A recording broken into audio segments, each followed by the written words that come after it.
Good evening, everybody. How are we? Happy Halloween. Good to see everybody.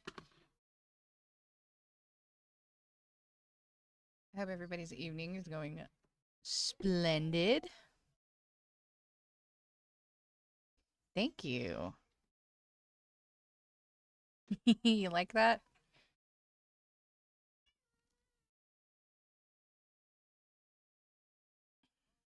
Let's see, who do we got in here?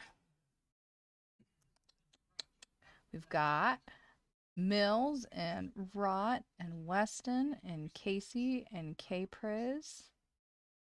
Thank you all for joining me.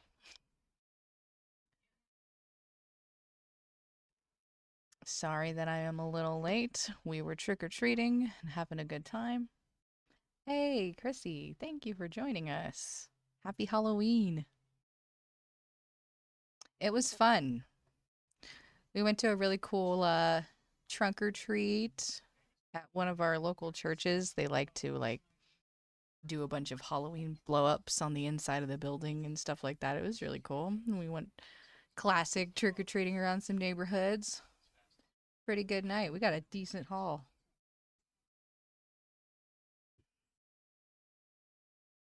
Yes. Welcome, Kale. I know you guys, I was thinking about it. I was definitely thinking about it. Alrighty. I am not really sure how I'm gonna go about this. I figured we'd just hang out and chat, and I teach you guys a little bit about some tarot, a little bit about the ZODIAC. We can talk about ghost stories, all that fun stuff, you know? I don't think I've ever done just a sit and chat with you guys before, so I'm kind of excited for it. I'm just chilling in this graveyard tonight, you know? Setting the vibes.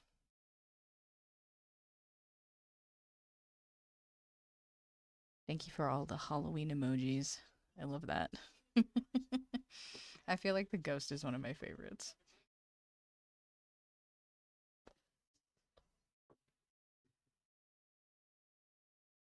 Alrighty, you know what? I want to know, what is everybody's favorite Halloween candy? Either from when you were a kid or now. Totally, totally up to you. Actually, Rod, I would love to hear about your last tarot reading. That sounds interesting. Reese's Cups. That is supremacy for me. Blue Cat definitely loves a good Reese's Cup.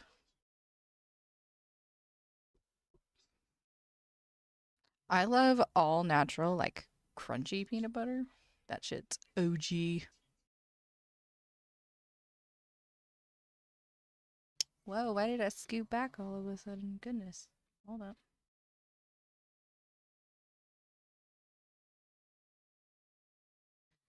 Lock my position here so I stop moving around. There we go. Hee hee.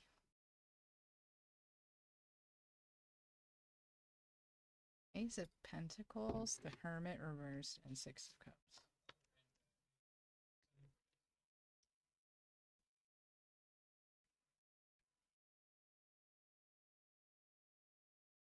Ooh. Yeah, the vibe I get from that is not that bad. I mean, sometimes I have to remind myself what these things mean. Thankfully, I've got myself a little cheat sheet here, so. Yes. Sour Patch Kids are good too. And I love the Airhead Sours. Those are good. I'm actually a really big fan of like the Nerds gummy clusters. Those are delicious. I kind of want. Let me see. Let me see.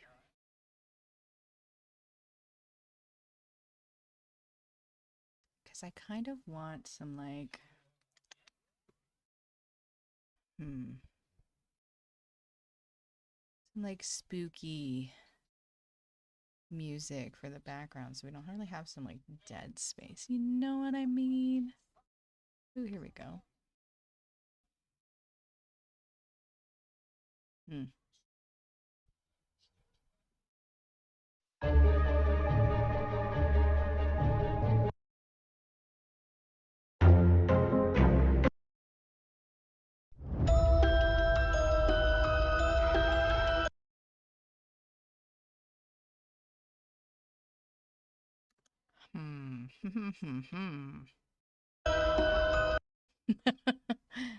I guess. Here, hold on.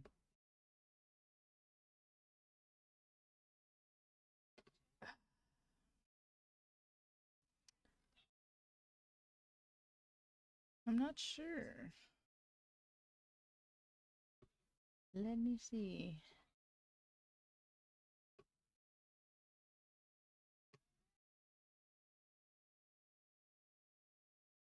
C7.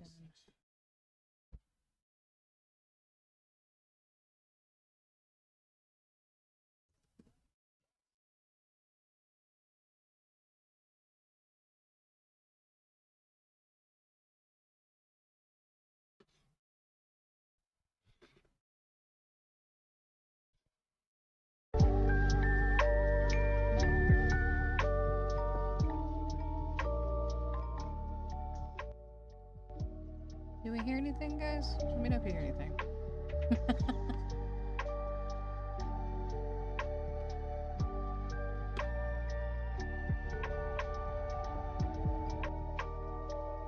All right, cool.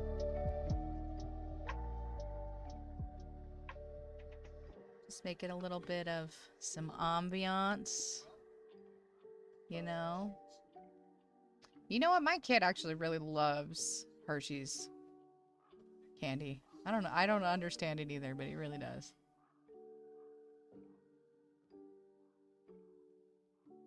I am a sucker for gummy worms too. Definitely. Definitely a sucker for gummy worms.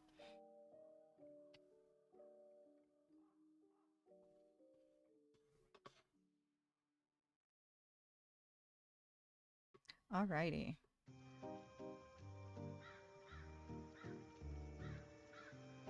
I'm gonna center myself here a bit.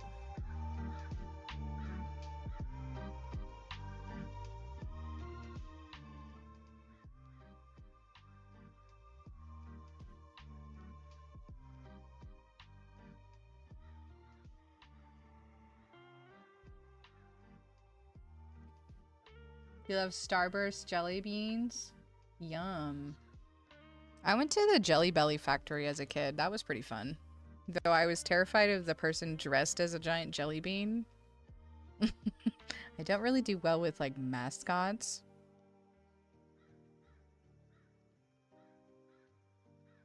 Feastables taste like guilt and lies.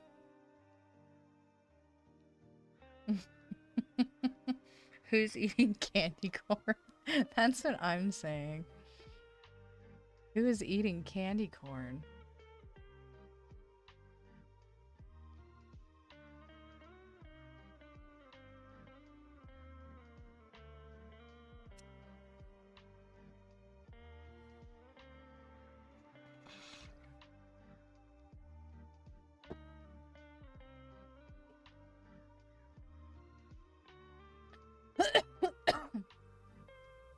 I love classic airheads, but I like smushing them down into like a little square and then biting them. It's very satisfying.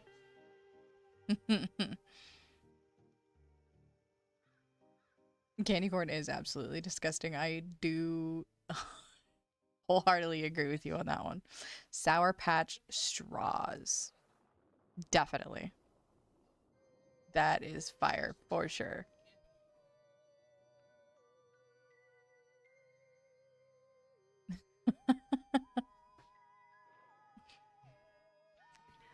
All right.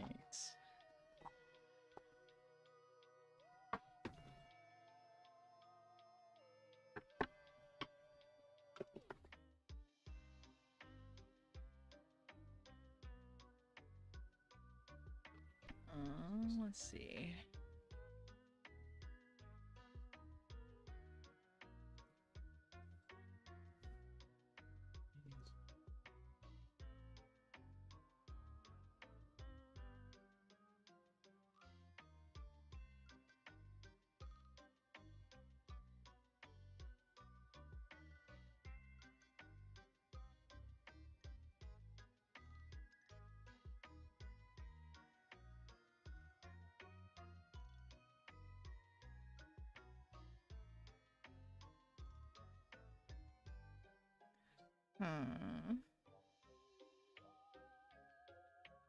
I just want...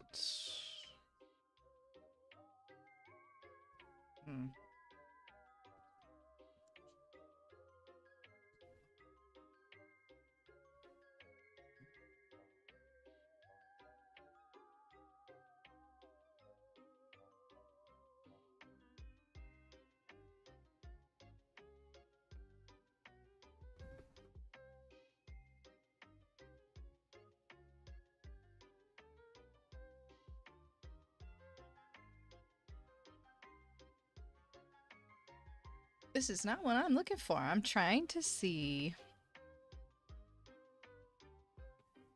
if I can...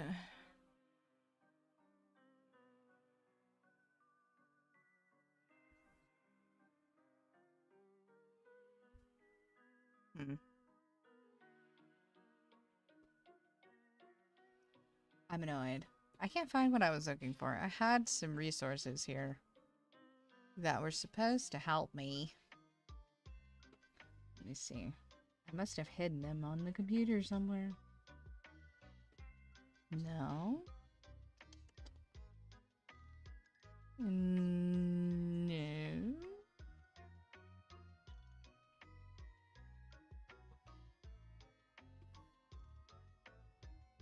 Is this it? I think it might be. Alright. Well, now to just pull it up, I suppose. Move me over here. We're going to go ahead and add an image.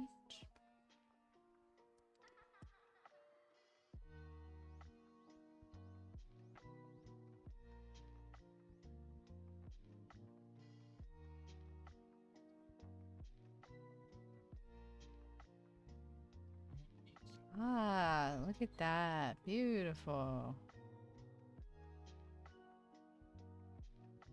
Bring this into swing. Oh, son of a... Sorry, my cat decided it was an opportune time to jump on the desk. All right. This is something I wanted to pull up for later, so we're gonna hide that real quick. Now there's one more thing I'm looking for. I just want to give a big thank you for everyone who's joining me tonight.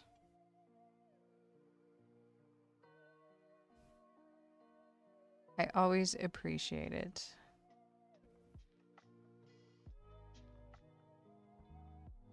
Okay, we already know that.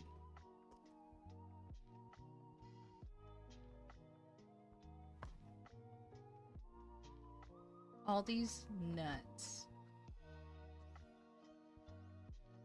I will tell you, it is something that infuriates me that, you know, like California doesn't have Aldi's.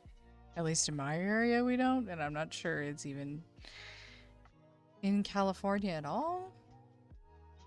I don't know too much about it. All I know is we don't have one, and it makes me angry because I know how good of shopping it is that you can do there.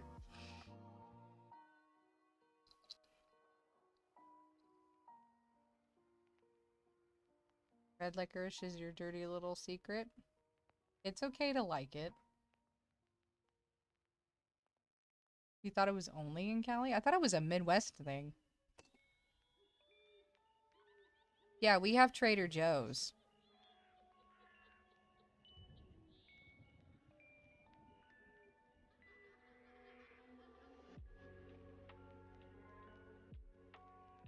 Trader Joe's is an experience. That is definitely for sure. Trader Joe's is a interesting. I actually know 2 people who work at a Trader Joe's.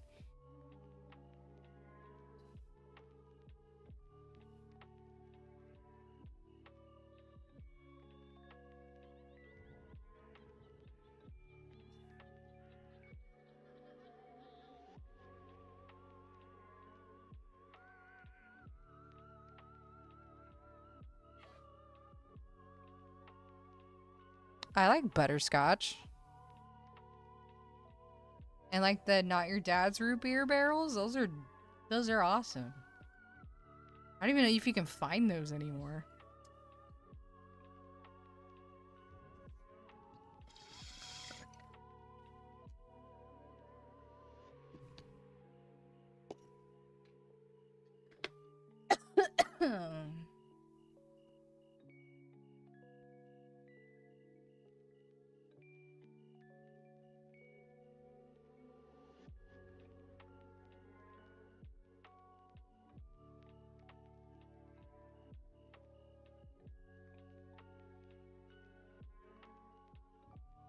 I'm pretty sure. Unless I'm having like some weird Mandela effect, but I'm pretty sure that was the brand that made the root beer barrels.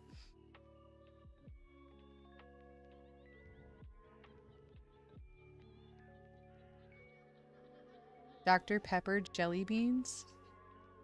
For some reason I'd want them to be fizzy. Like a fizzy jelly bean?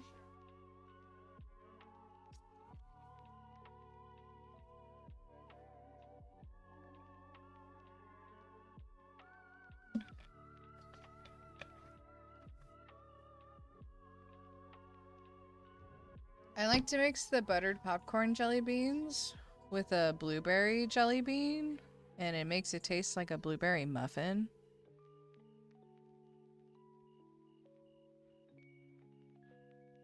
Oh, I have that blueberry lemon cookie I never ate earlier. Ow! My cat just jumped in my lap so ferociously. She wants to be part of the live stream, guys.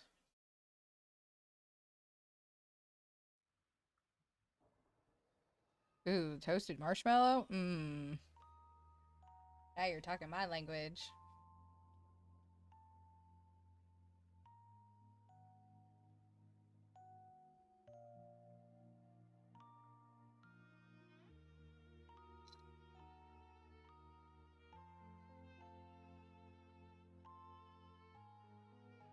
Heck yeah.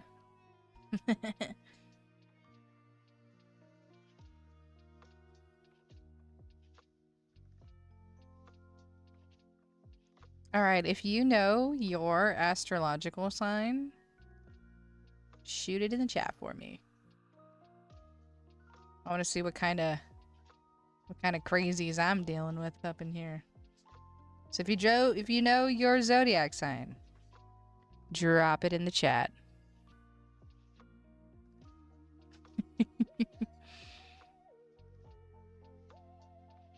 All right.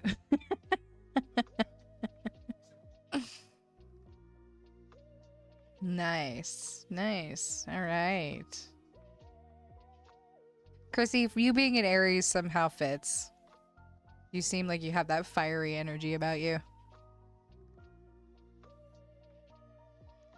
So are you end of June or early July?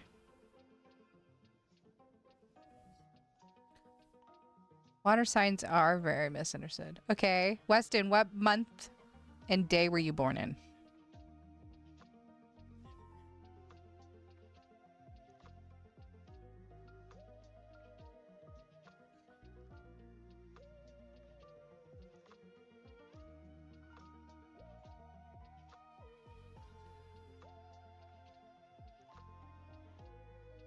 Oh, he's getting deep into it. Okay, hold on. Hold on.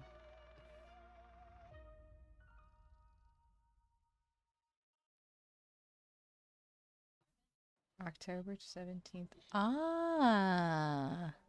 You're a Libra.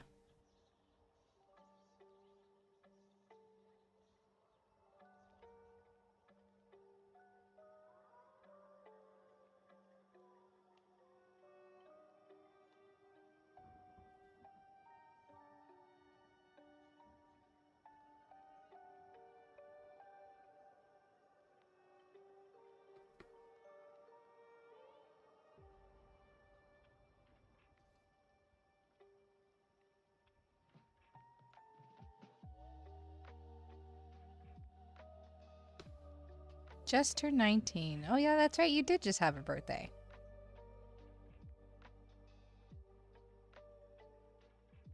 So Mills. You can either shoot it in the chat or you can shoot it to me on Discord. But if you want to give me the place that you were born, we can use you as an example of what it's like to read a zodiac chart. And we can go into depth about a little bit about what that means, what different parts of it mean. We could really get into it. All right. Okay, shoot me on Discord then.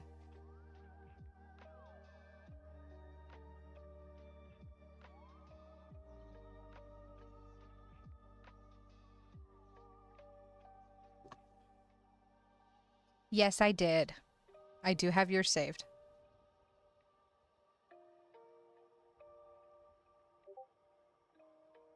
Perfect.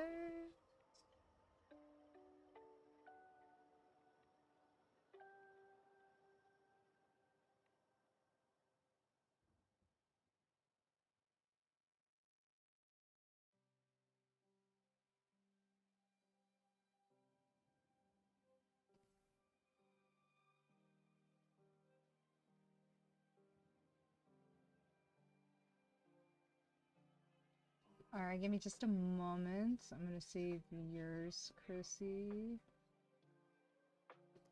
Let me pull up my notepad right here so I don't lose these.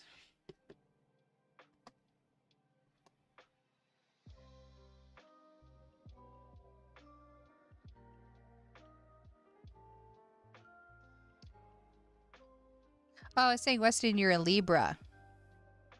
And I'll go into a little more in a minute about what that means.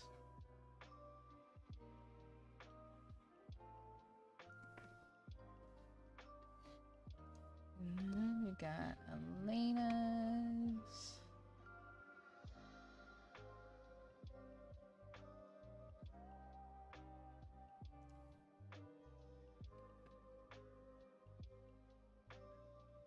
We've got Casey's.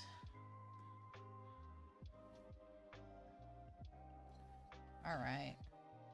Sweet.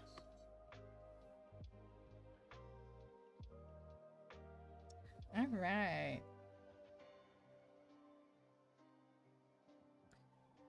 Now, what I'm about to pull up, you guys aren't really going to have, unless you are familiar with this kind of stuff, aren't really going to have an idea about what exactly it is I'm going to be talking about. Or at least until I tell you. All right.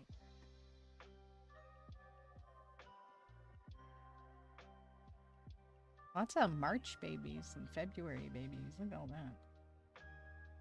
I think. Did I? Let me see. Yeah, March. Oh, Elena, you're a pie baby. You're born on 314. You share a birthday with my sister.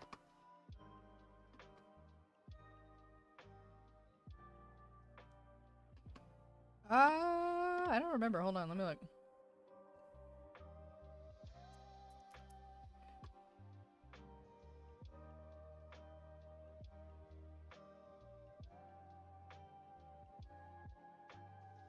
I think you're not far off. I think he is. I think he is.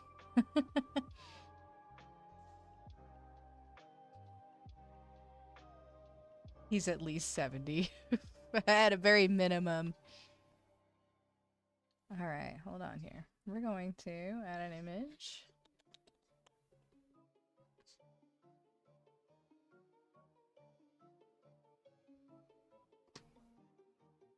Alright. So what I'm showing you guys right now. This is Mill's complete zodiac chart. Now the main one that we look at usually is the sun sign. That's the most common one that everybody's usually familiar with, the one that is associated with your birthday, specifically the month and the day that you were born.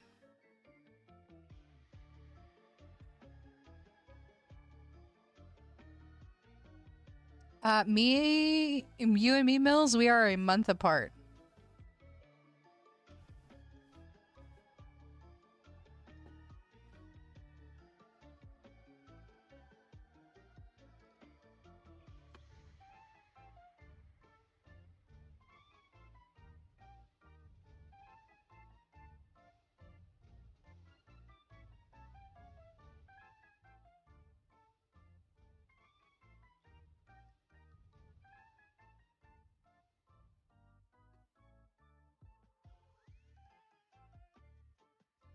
All right, so there's a lot here. So basically, when we are tracking like our sun sign, like the day and the month that you're born, the zodiac sign that everybody associates themselves with, we're following the placement of the sun and where it lands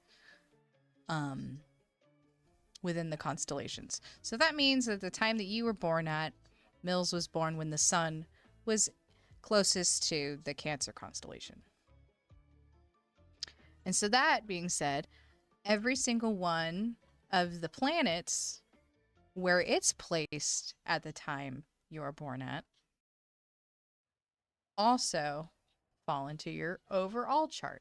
And I like to say that your zodiac chart isn't like your, this is exactly how you're supposed to be, because not everybody is, perfect. We're always working to improve ourselves. And so I like to think of this more of like a playbook where there is room for variation and change and manipulation, but not necessarily in the bad way. More like manipulation of like how your own life plays out. This just kind of gives you the overall idea of the person that you're like, this is you on autopilot, right?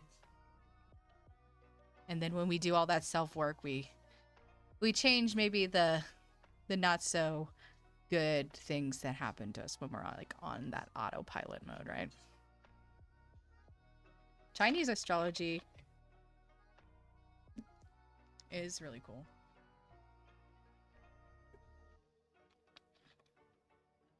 So Weston, what we're looking at is basically, so like, you know, the stars in the sky? Well, there are formations of certain stars that we dictate constellations. And like your zodiac sign is wherever the sun is closest to a certain constellation. If that makes sense.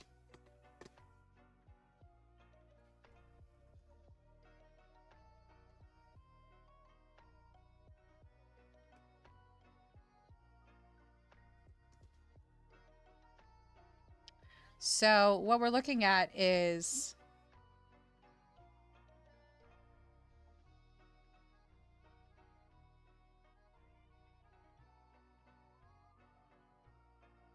that's okay. You can still learn a lot about your chart without knowing the time that you were born at. That's totally okay. Hey, this is a learning environment.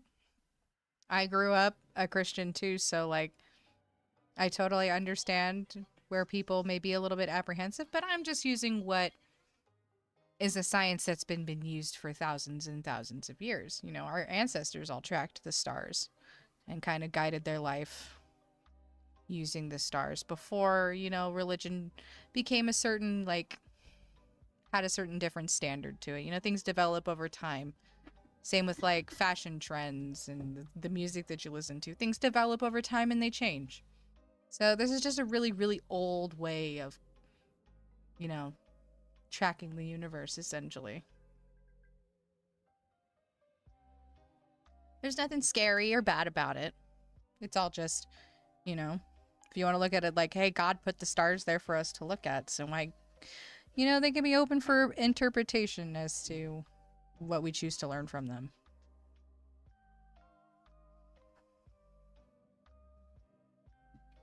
Exactly. Mills is right on point with that. We come from the stars lead us on our path.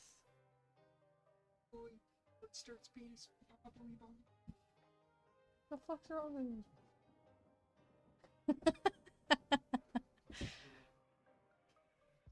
My husband's being a troll. Don't mind him.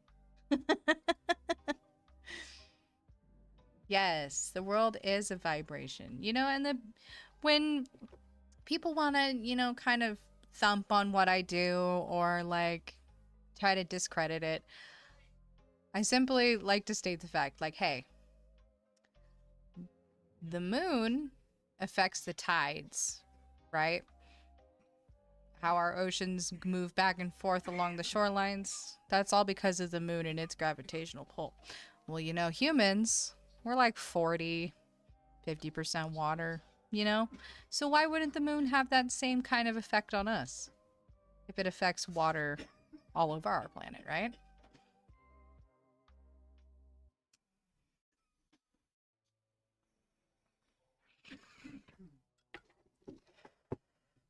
Then you are in the right place. This is kind of a test run night. I felt like it would be a good time to kind of test the waters and gauge people's interest on the whole subject, because I've been studying it my whole life and I have found it to be extremely helpful to guide me through certain situations, even if, you know, people kind of say, oh, it's a bunch of mumbo jumbo hooey. Well, you know, it helps me.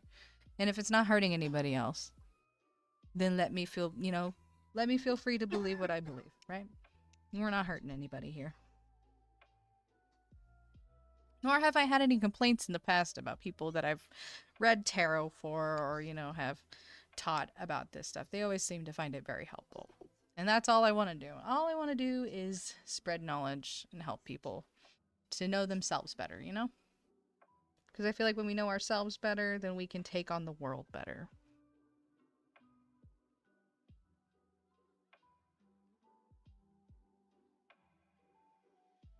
Nice. Well, I'm glad you guys are here, and I'm glad you guys are interested.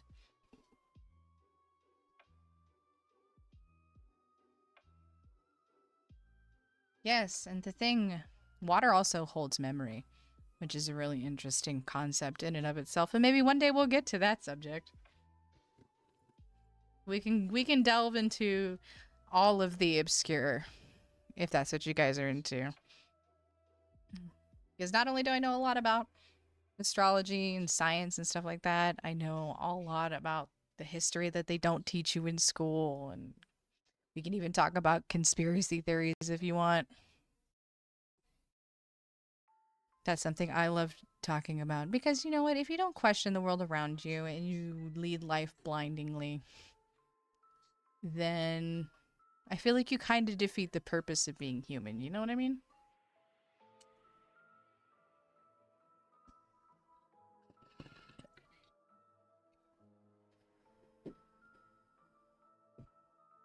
That's always the start. It's the peak of curiosity. And then you have someone read tarot for you, and then you feel blatantly called out. Anyway, so more into Mills's chart right here. Something that I noticed is that he has a Gemini moon. So when the moon is placed into a certain sign, this is kind of like I guess how you would feel internally and kind of how you associate with the world. Curiosity killed the blue cat. That is right. And I am very curious. I like to know the things. I like to know things. Whatever that may be, I want to know it, right?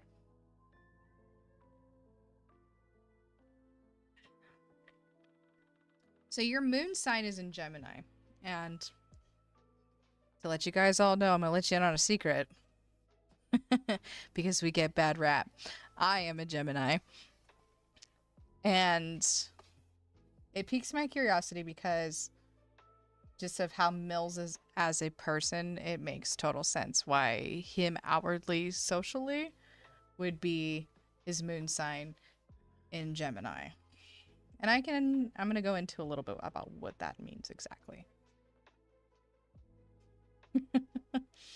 Geminis are known as the knowledge spreaders.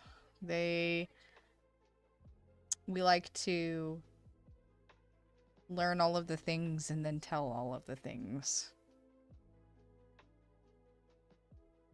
So your moon sign, it basically represents your emotional responses and your unconscious predestination. So kind of just like your default on how you think.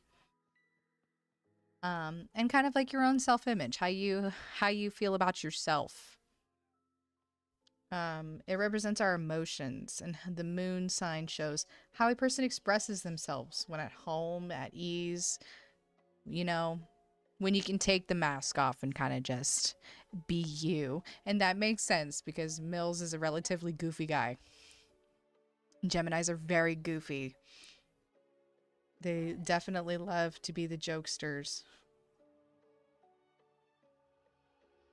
So him being a Gemini moon generally means that he's very pleasant, very witty, very charming to people, which is very evident. You can see within his fan base, people love to interact with him, right?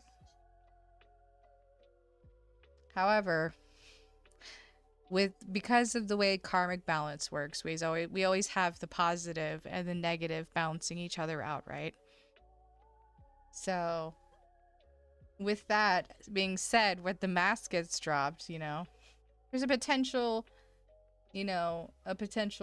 time for like being moody or irritable. Of course, we all get that, right?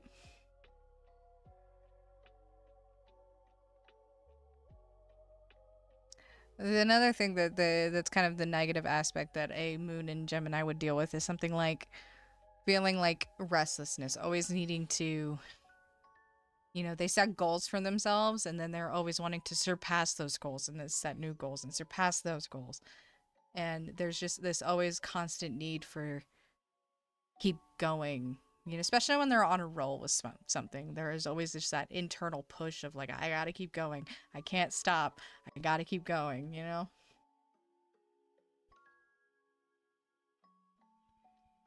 And, another, evidently, I mean, Geminis are quite the yappers. Definitely love to talk. And that's basically because a Gemini's best form of communication is usually language. They're usually very eloquent. They know, you know, how to gauge a situation and how to talk through that situation. Even though they can be a bit jumpy with their emotions, they definitely would rather talk it out than, you know.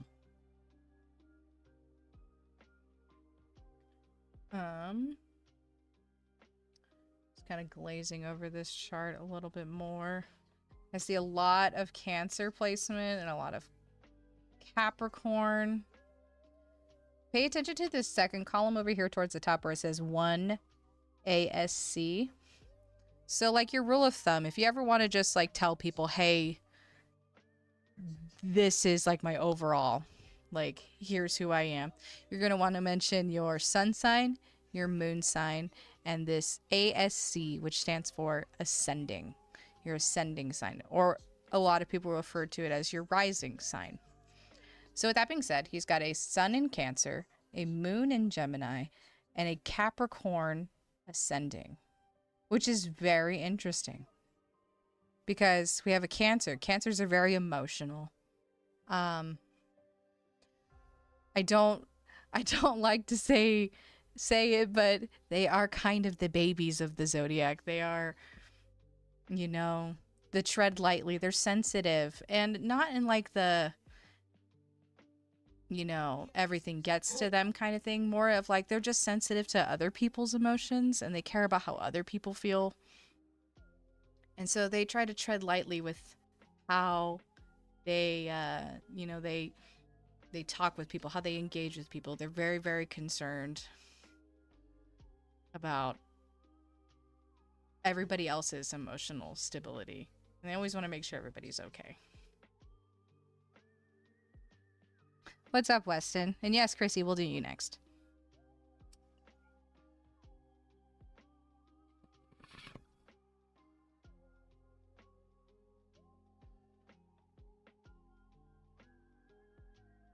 You're gonna be an uncle? That's so great. Congratulations. That's exciting.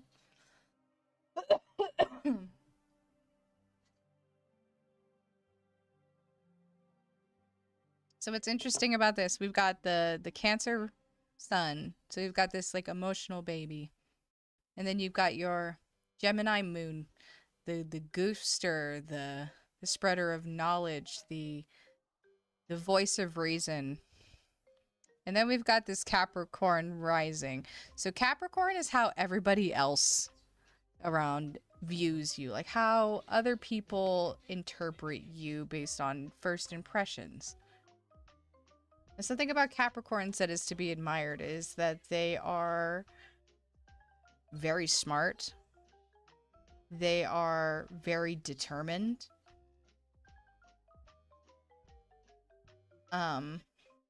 There's a lot of deadpan humor that comes with a Capricorn, which is something that I absolutely love. I love the just blunt deadpan humor that comes from a Capricorn. And but something that I admire the most about somebody who has a placement in Capricorn is that they just have this drive about them that whatever they set their mind to, they are going to accomplish. You know what I mean? They just seem to have things figured out.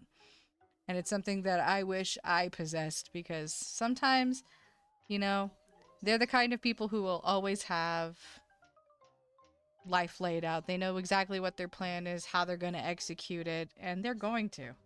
Exactly.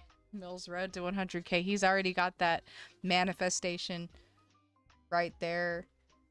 And it's really, it's you've got this perfect balance here in your three main signs, which is very rare. A lot of times people are going to have this pull one way or another.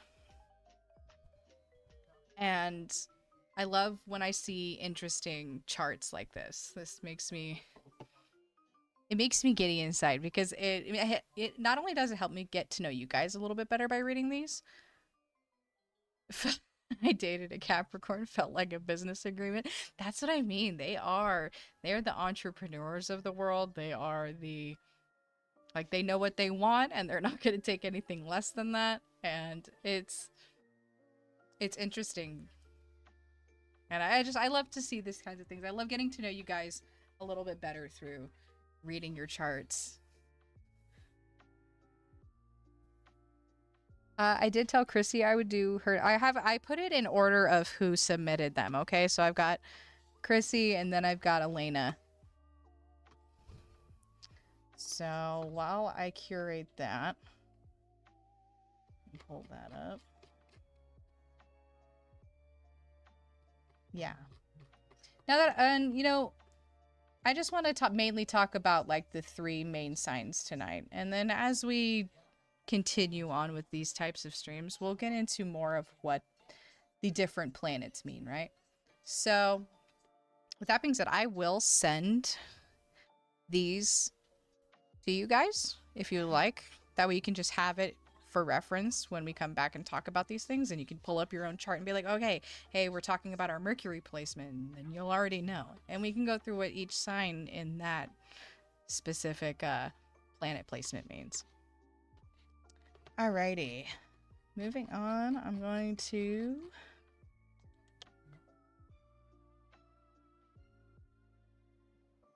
we're gonna do Chrissy's chart next.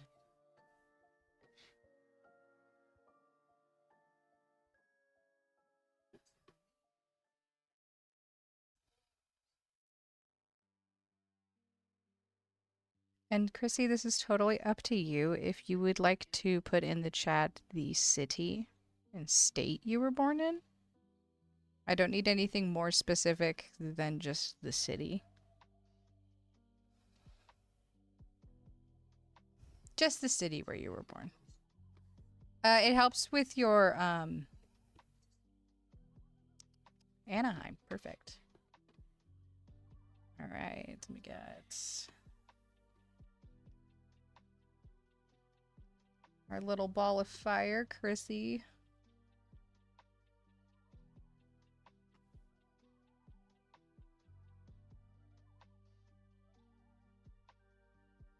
$12:01.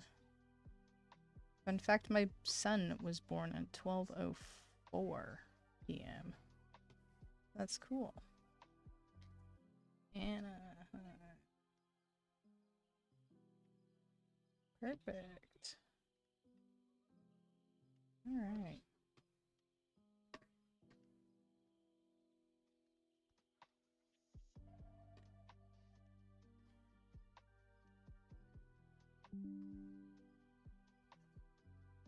Ooh.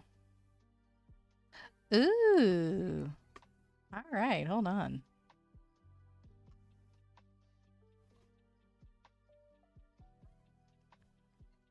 All right, this is Chrissy's chart, and I wanted to see, do you guys notice anything? Just looking at the moon, the sun, moon, and ascending signs. Do you guys notice something?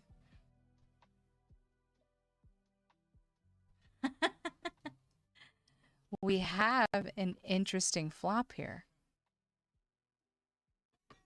So her sun sign is in Aries, right? Her moon sign is also in Gemini.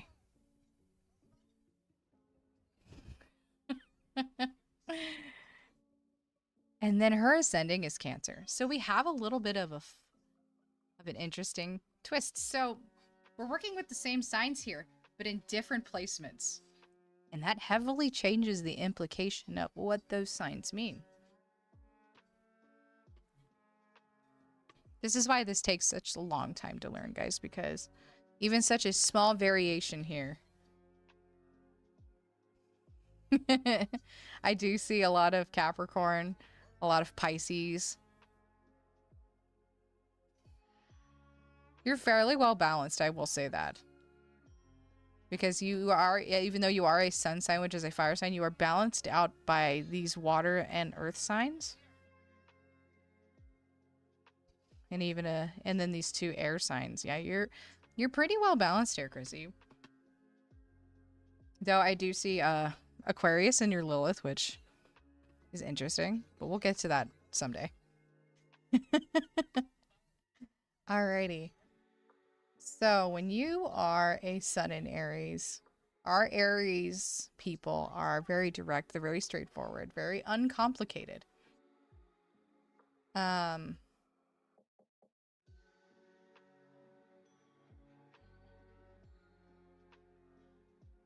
Let's see, just glazing over.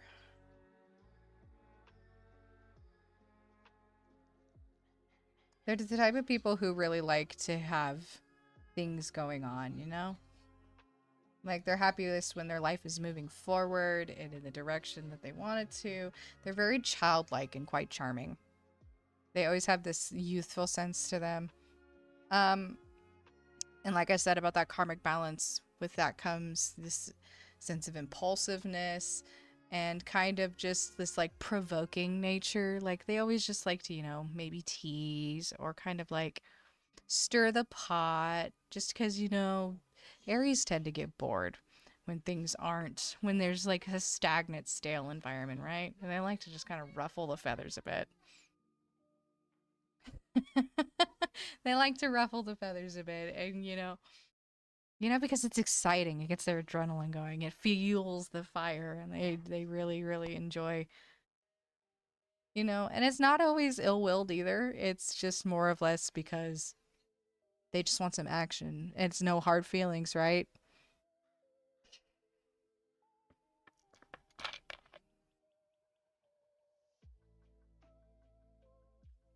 It always comes off very playful.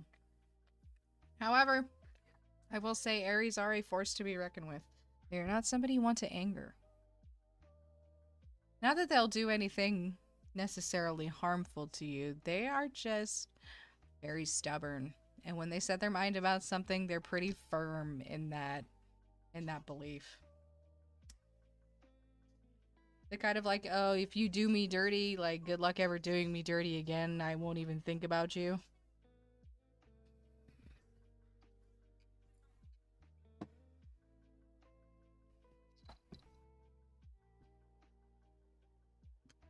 Alrighty. So we've talked about the moon, and same thing goes for you like it does with Mills. You're very, very goofy, very playful. And see, this is where the sun and the moon, they kind of balance each other out, right? We always, it's very synonymous with each other. The moon and the sun, they kind of are the opposites of each other, right? The day and the night. So she has this good balance. She has this good balance of like fiery personality, and then this Gemini moon sign, which makes her very knowledgeable. And I will touch on that here in a minute, Chrissy, because it's exactly what I was leading into. So you've got this Gemini, and here's the thing. Geminis are an air sign. So when you're partnered with this Aries sun sign, if provoked enough, that Gemini in her is going to fuel that Aries sign, and that is a force to be reckoned with. All right. So Chrissy said she's way, way, way forgiving, though.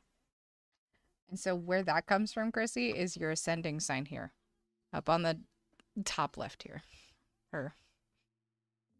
I don't know which direction it is, but you get what I'm saying. Where that one ASC is. You have a Cancer placement in your ascending. And like I said, the Cancers are always, they're very emotional. They are the babies. They are the people who are always caring about everybody else's emotional states. They want to make sure everybody around them is okay, even when necessarily themselves may not feel okay. They want to make sure that everyone else is okay around them. And so that's where your forgivingness is coming from, because you would feel bad that they feel bad about them doing something to you. So now you have this way forgiving aspect. I know, and see, I'm glad that you guys are open-minded. I am glad you guys are open-minded, because sometimes when I do talk about these things, people get a little weirded out and they're like, whoa, it's like you're reading me for a book, but I'm like, kind of. Usually when people start to adapt and learn about these things and they start to change maybe the things that they're not quite in favor of about themselves, it's usually when they start learning about their full charts and you're like, oh, I didn't know that this was maybe correlated to this. And I can teach you in ways to.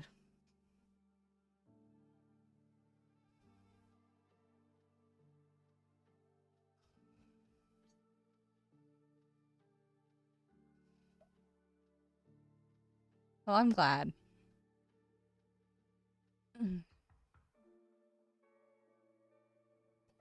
We're just here having fun, you know?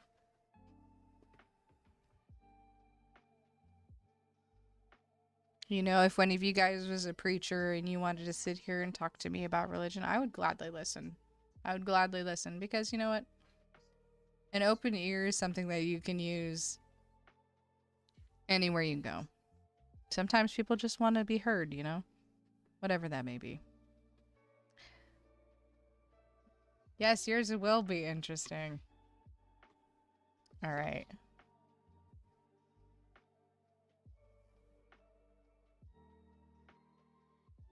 Let's see here.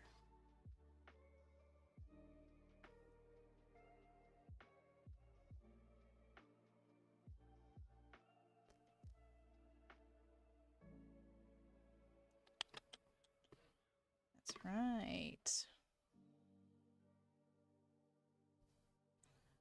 March 14th, 2003. Now, same goes for you, Elena, if you know where you were born. If you would like to send me in Discord in the chat, that is totally up to you. Of course. And remember, I will send these charts over to you guys so that you can have them for when we talk about other stuff.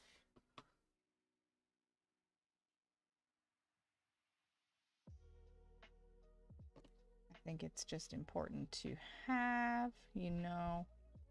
Let's see. Oop, that's not what I did. All right.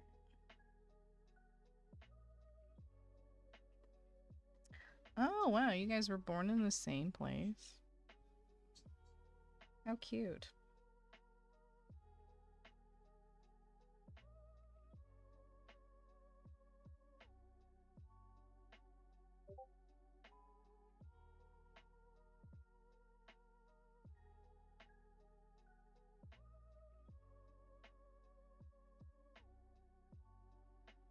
Oh, I like how.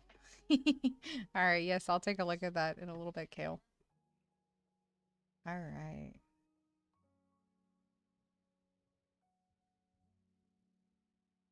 All right, since we don't know the time that you were born, Adelina, we're not going to know your ascending sign, which is completely okay. We can still learn a lot about you.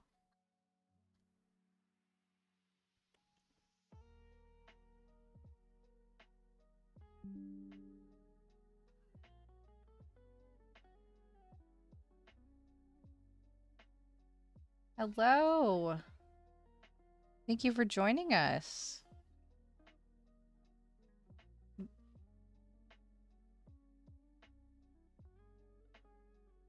All right, Elena. This is your chart. And if you ever find out what time you were born at, if you ever get a hold of your birth certificate or anything like that, we can always update this. Alrighty. So we got a Pisces sun and a Leo moon.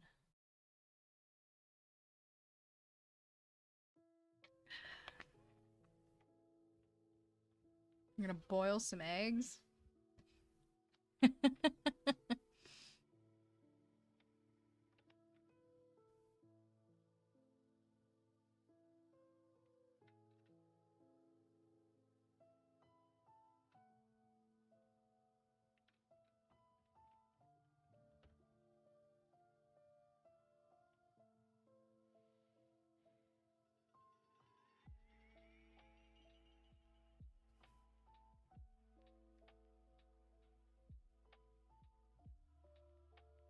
All right. So, Pisces. So Pisces are our last stop on the zodiac sign. And if you guys saw my picture before, this is our... Oh, hold on. Let me put this back. I'll just hide that for now. So this is the astrological chart. And you read it like a clock.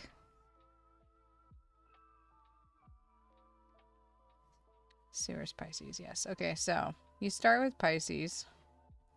And you read it from Aquarius around, right? And Pisces is usually our last stop, right?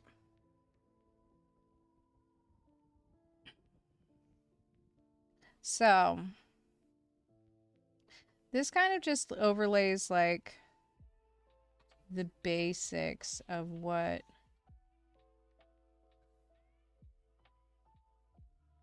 this sorry.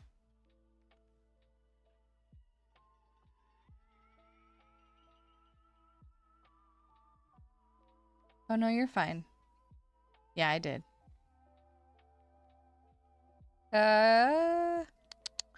Give me a second here. I'll drop it in the chat.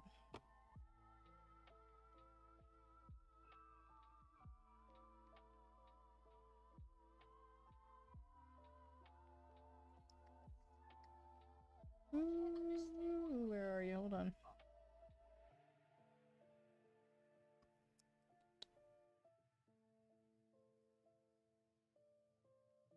Yeah, you're good. You were good. No worries.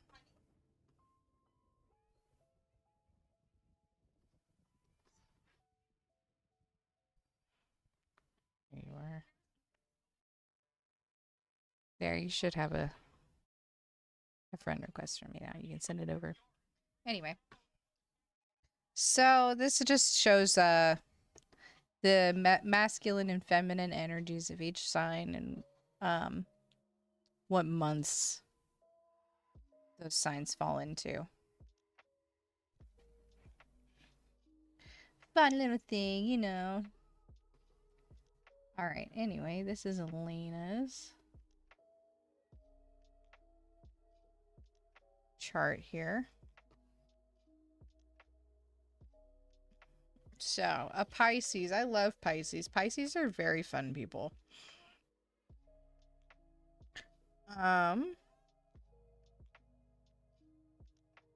They tend to be very deeply emotional people, which is what I really appreciate about a Pisces. They always have this sense of understanding.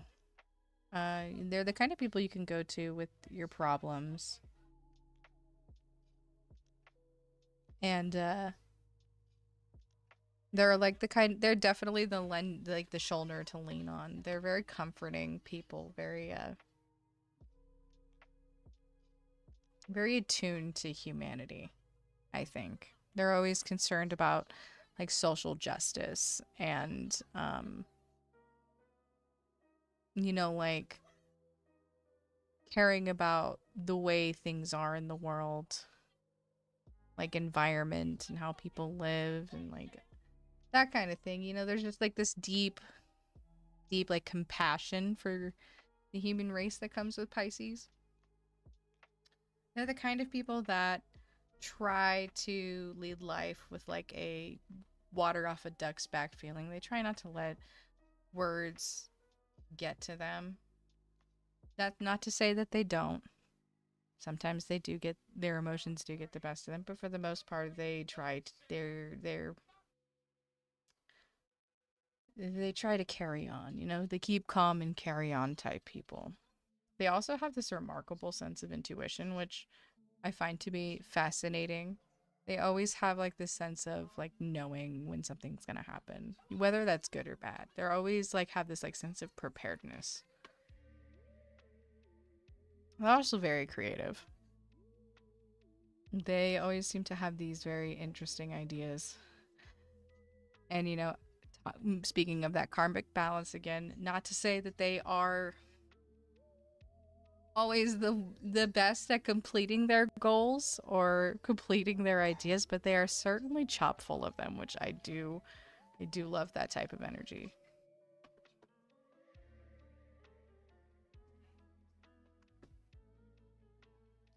And another thing on that opposite karmic balance is they always tend to have this time, like this sense of time blindness. Time seems to get away from a Pisces because they're so in tune to everything else going on around them that they don't really pay attention to time. And sometimes that'll make them, late to appointments or them kind of seeming like they're spacey. And that's not necessarily, entirely their fault. They're always interested in the things going on around them more than the like important stuff, so time tends to get away from them. Sometimes sometimes people tend to view them as a bit irresponsible or forgetful, but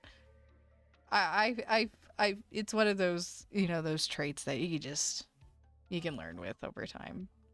But their compassion and their sentimentalness definitely outshines any of their silly little quirks like that.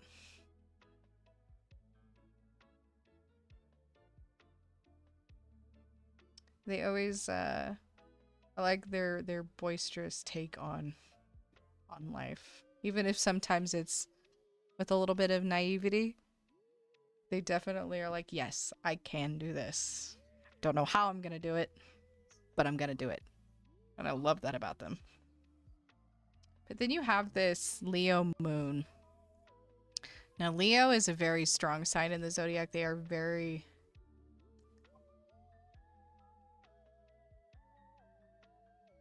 They're,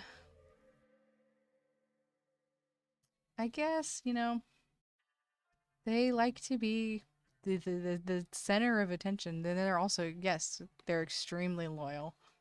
Very loyal people. They love to create and they love entertaining.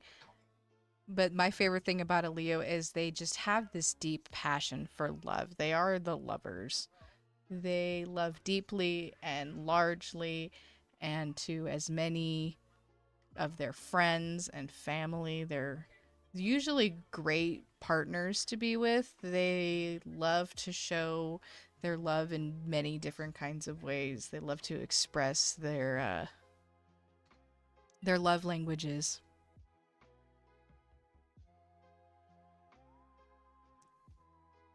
But the thing about a moon in Leo, see, Leo is usually the ones that like to entertain. They like to be the center of attention. But a Leo placement in moon, usually in a public setting, that's not how they roll. They would not like the attention to be on them in a super public setting, but more or less be the spotlight in the comfort of their own home.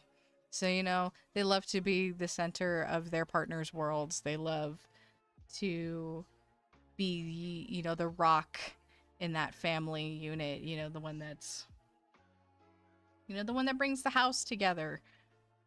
They love being that, like, the hosts. Like, they love it as long as it's within an environment that they're comfortable with, right?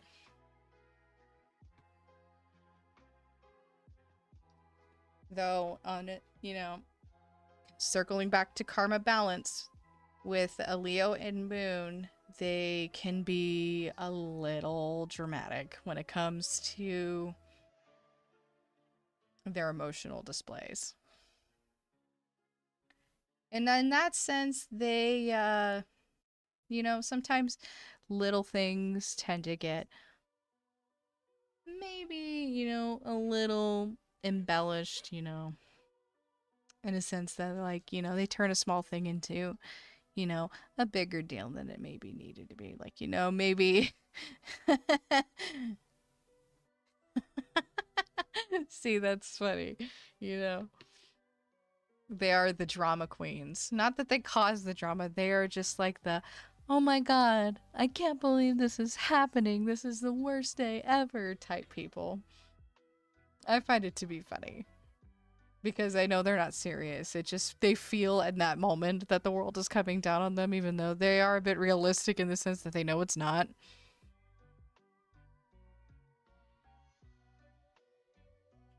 One thing I love about Leos is that they are very much like, hey, if you're gonna call me out on my behavior, I will own it. I will accept what you were saying. I apologize, and I will work on it better for the next time. They are always like the people that acknowledge and actually take that advice. They're very, very retrospective in that sense.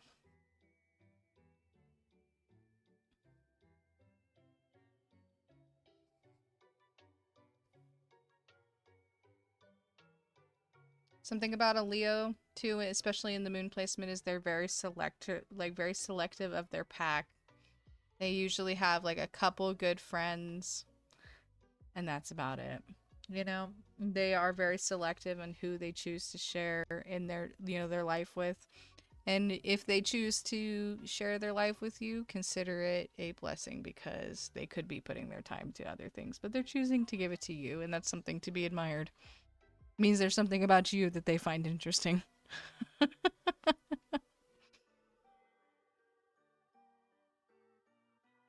Because again, they got that feline aspect to them, so they're always going to, you know, go where the wind carries them. They love to feel that love, and if they don't, they won't pay any mind to you, right?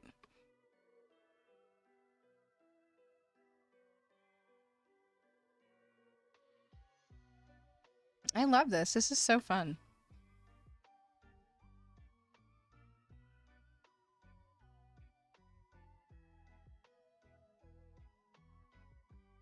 Yeah, that's something that comes with time. And I'm sure, you know, we all go through, you know, friends and bad, you know, bad friendships and stuff like that. So it's good to be selective, because I always say it's quality over quantity. I'd rather have, you know, a tight, really good group of friends than a million, you know, a bunch of people who wouldn't have my back. You know what I mean? If I can call you up at 3 a.m. because I've got a flat tire and I know you're going to be there, like those are the kind of people that I consider my friends, right? All right. I think we're going to move on to Rot's chart next.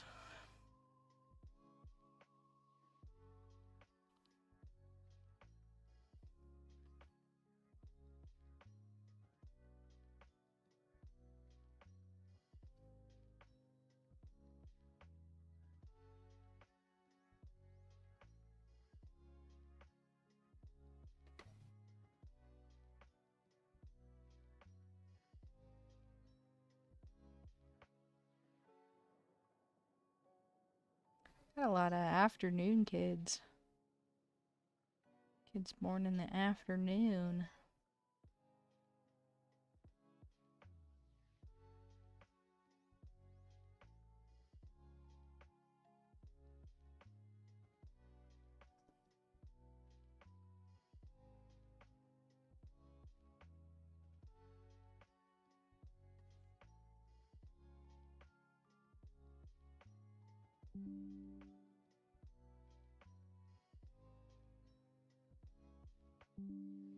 Ooh. I'm seeing a trend here, and it makes sense.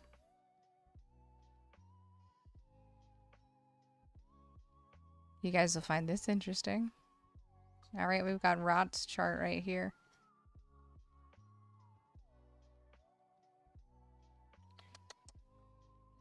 Let's see. Oop, actually,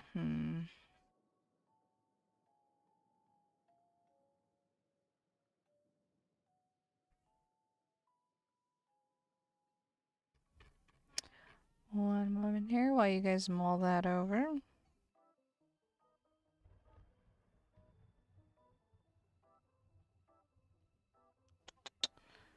Let's see.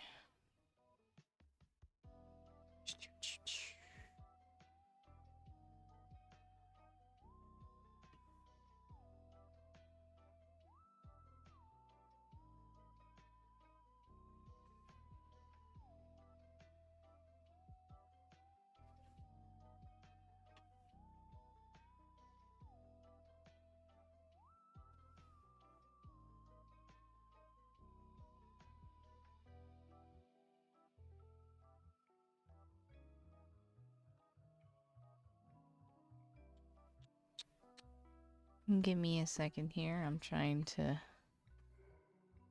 send a few things. Message.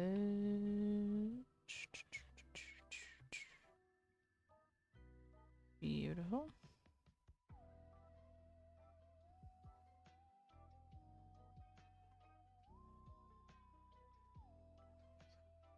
Where is... Beautiful. Alright, one second, guys.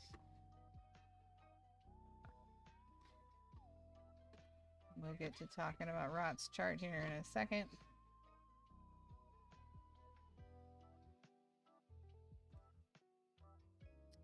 If you guys would like to add my Discord, Chrissy, if you'd want to do that, and then I can send your chart over to you.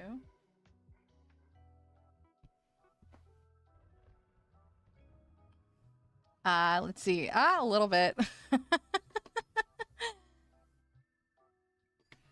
I just took a look at it. I was like, maybe a little bit. All right, so Aquarius. Aquarius is where our astrological charts begin, right? That's where the zodiac starts, is with Aquarius. So Aquarius love to they aim to free themselves from like personal and social conditioning. They don't really love to sit with social standards. They kind of like to push the barriers, if you know what I mean. They usually have a strong sense of idealism that comes from experience, and it runs strong. They're usually very well liked people, though. Very curious and observant, and they tend to be biased, but not necessarily in a bad way. Usually about things that they like, things that they don't like.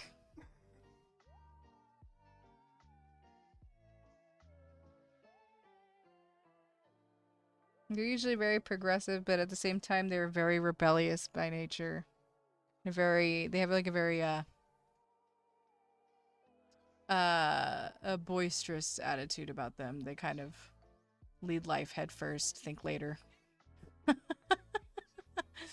Thank you for the compliment, Mills. I really liked the way that it turned out too. It was fun thumbnail to make.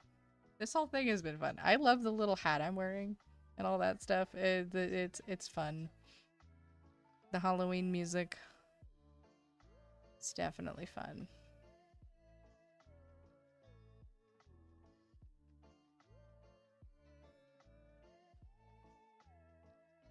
However, with an Aquarius sun, they tend to be a bit emotionally detached sometimes.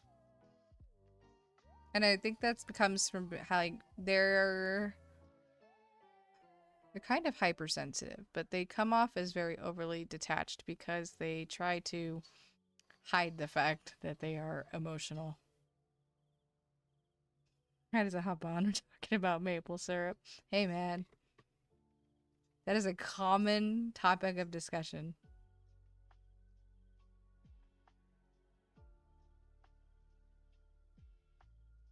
What's intriguing though is this moon in Scorpio. This is where this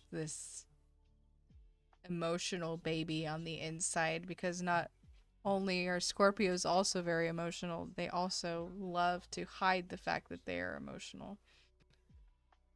They tend to be very intimidating to other people, whether that be just their sense of demeanor or their attractiveness, depending on the audience.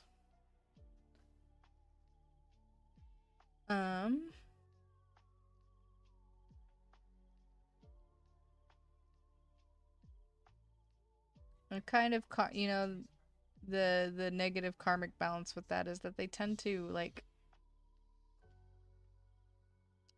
their lives tend to go in like this roller coaster motion. It seems like they have these highs and then these lows and these highs and these lows, and it never seems to be like a steady rate of travel for them through life. There's always something going on. Emotional you are. Hey, it's okay. You do a very good job at covering it up. You've got three very emotional signs here in your sun, moon, and ascending. And what's interesting is two of these love to hide the fact that they are.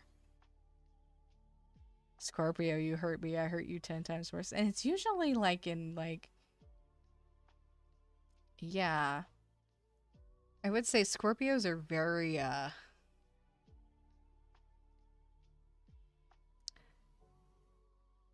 they when they feel like a strong sense of betrayal, whoever's on the receiving end of that is, I feel bad for. And it's this natural protection mechanism that Scorpio tend to have because, like I said, they are very emotional. Hey, I love Scorpios. My son is a Scorpio, and he is a very intelligent and resilient little boy. And, with that, like I said, with all of the good things, there are always going to be, that balance. Everything comes with balance.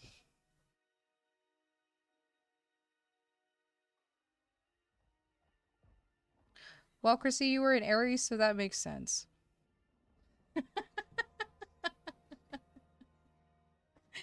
Hey, I mean, the more that we delve into these charts, guys, the more you guys are going to feel like I'm roasting you.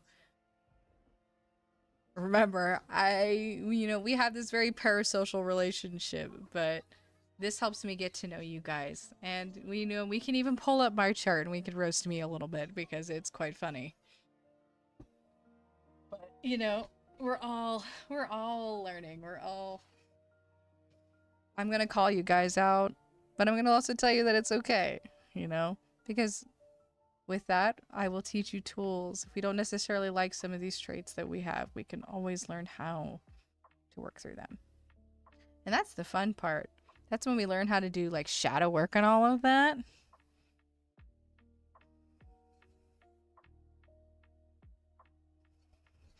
Already spin roast.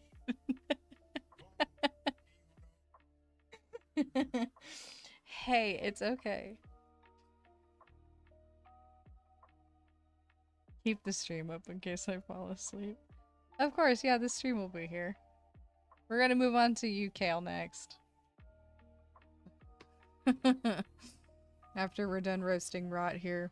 But you guys notice he also has an ascending in Cancer, which makes sense, and you'll tend to see that people who share placements we tend to flock together. And it's very curious how all of us being in our own little places in the world have all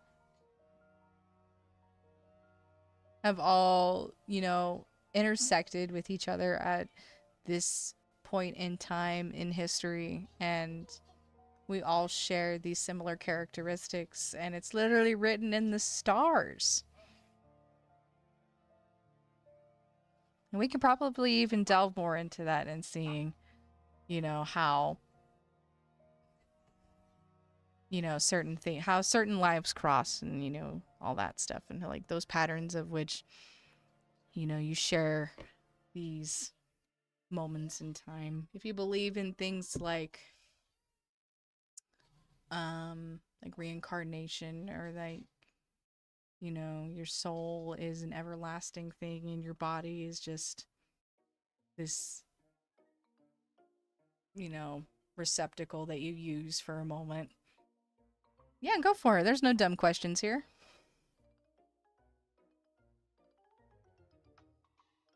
Well, Mills, there's also more into your chart, which is where your quote unquote, your manliness comes from what I saw. And we'll go into that more. But you definitely have You have a balance too to your child. You're not just a big whiny baby. I promise.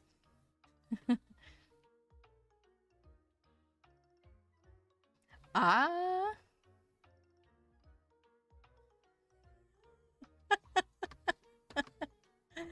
You're getting involved with a Sagittarius right now. Okay. Give me just a moment actually. We can look into that.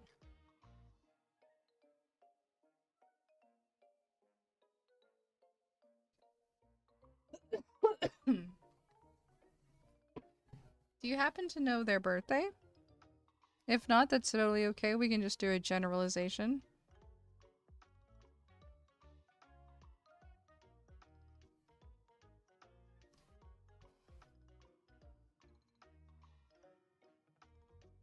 You don't know her birthday. That's okay. Alright. Well, just a broad overview of what happens when a Sagittarius and an Aquarius court each other. There is a strong intellectual bond, usually. They're usually... Aquarius and Sagittarius are very talkative people, but they love to talk about all sorts of things. They're the kind that stay up till like 3 a.m. just talking about everything. Sagittarius people particularly. They will yap your ear off.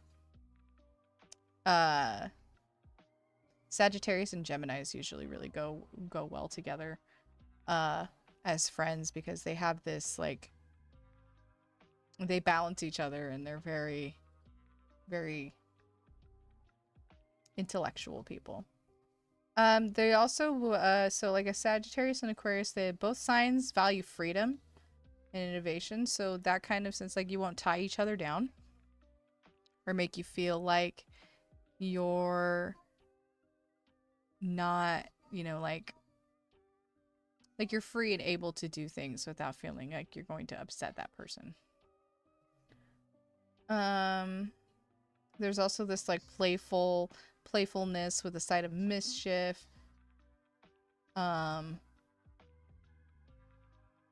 So and that so from the Sagittarius, they're usually like very mischievous, whereas Aquarius tend to be very quirky and forward thinking. So there's this really interesting balance of energy. It's very I guess lively. It's very like there's always something going on with them. Like, you know, they have this just like this very strong energy about them that's just bright and a fun time to be around. Aquarius and Aquarius and Sagittarius are both very fun signs. Just in general, they're usually very good people. So I guess in a sense the compatibility would be rather high, I would think.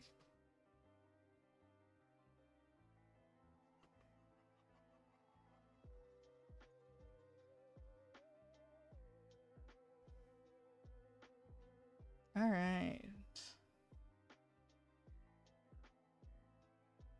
Let's see.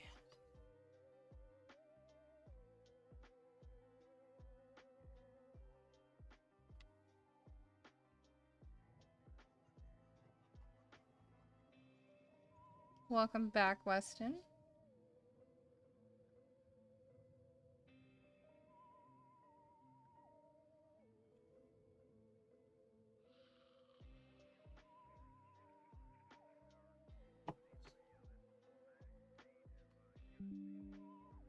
Alright, so here we are. I'm gonna pull up Kale's chart.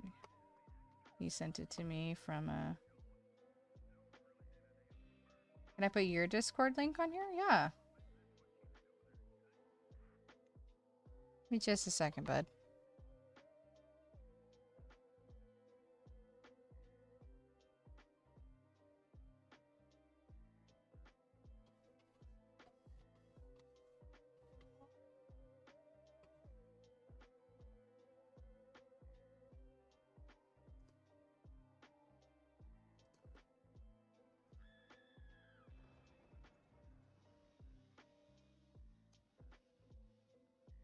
Congratulations, that's great. I dropped that link for you guys if you guys want to go ahead and join Weston's Discord if you haven't already. He is 2 members away from 30 members. That's pretty cool. There's some cool stuff in there. If you guys like, the Mills Coolin fan club, there's the Elena fan club, there's the John Campbell over here fan club.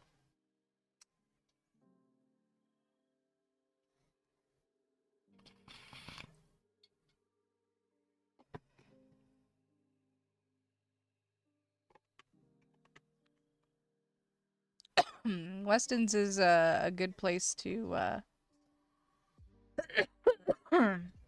excuse me, learn about when streams happen. I know that they're very active up in there. Always posting about when other people are streaming.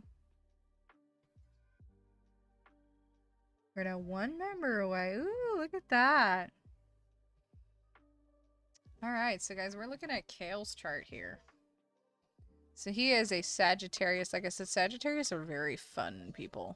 I love a good Sagittarius. They are just very fun people to be around. They're usually the life of the party, you know.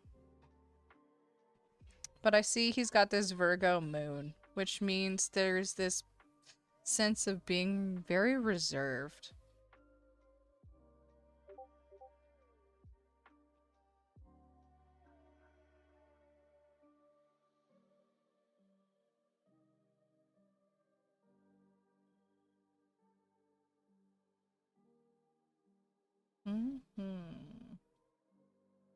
Here, hold on. I'm gonna pull it up on my thing real quick just so I can read a little bit about it.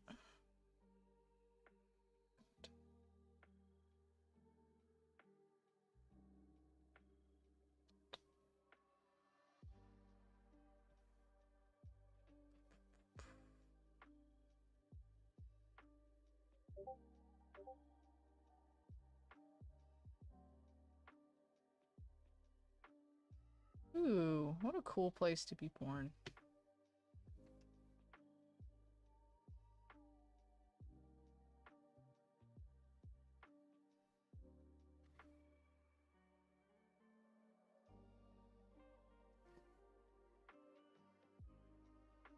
Oops.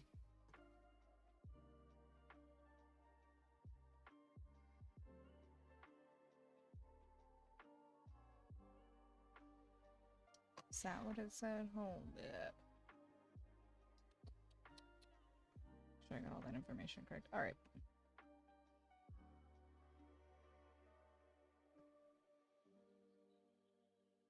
Yeah, here we go. Alright. So. It's complicated. Alright. Let's see.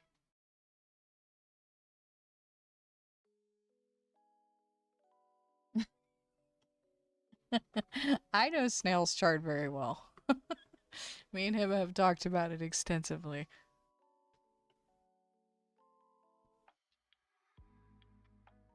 Alright, so we've got Sagittarius, Moon, and like I said, Sagittarius are great. They are, they have this very, outshining creative energy. They are very creative people. They also have this sense of individuality. They're very unique. Very cheerful, very friendly. They tend to live life through adventure. They love to travel.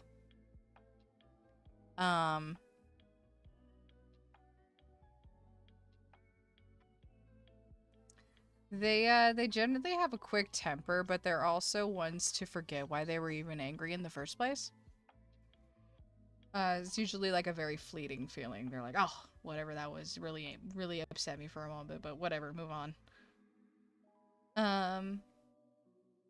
When they tend to get like overwhelmed, they really feel this heavy drive for like a change of pace, a change of environment. They are the type who really love to just like travel and go on vacation, go see people.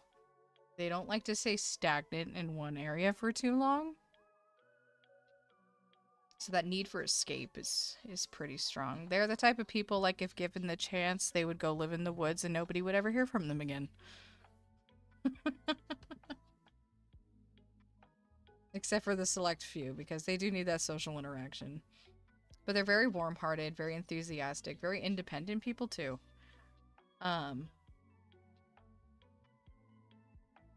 They tend to live life with curiosity. They do like to learn new things. They love to hear people out, and they're usually pretty fair-minded people. They're pretty open-minded about all sorts of things. Yes, I was. I did read that, and I had you back during that conversation, Weston. I thought it was a bit silly.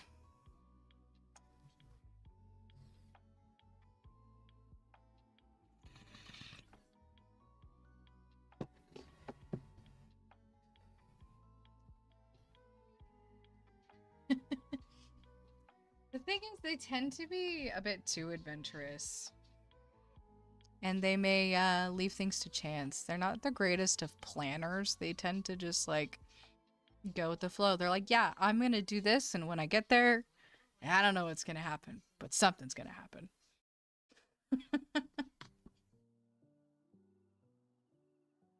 And they love to push social standards too. They're very rebellious in that nature. They're like, what do you mean that we've been doing this for this long? This makes no fucking sense. I'm gonna do it my way. That's something I love about a Sagittarius. They're so funny in that aspect.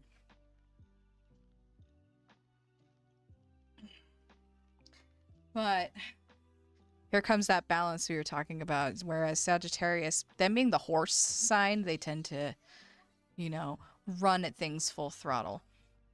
But we have Virgo. Virgo is the mother sign. She is an earth sign, and she tends to keep people grounded in their placement. People who have placements in Virgos always need to have this sense of security. They need to know that they have a place to land their feet. They are very meticulous with details. Like, when they have certain things planned, they're usually thinking about it from every angle and how they're going to accomplish that thing. Partnered with that Sagittarius creativity, it tends to work in their favor because they have these wild ideas. But then they have just this interesting way of being able to execute those ideas, and it actually work. So you have this really, really cool pairing with this Sagittarius and Virgo placements. Though Virgos tend to be the people who keep us grounded. They are the ones that they're very naggy, I guess. They love to be reminding people of, like, hey, remember we said we were going to do this? Like, hey, we're going to do this. Like, they're constantly reminding people of, like, you know, they keep you in check. They're good people to have around. Virgos are, like, if you ever, like, are going to forget shit and you're a forgetful person, like, have a Virgo in your life because they will definitely remember it for you.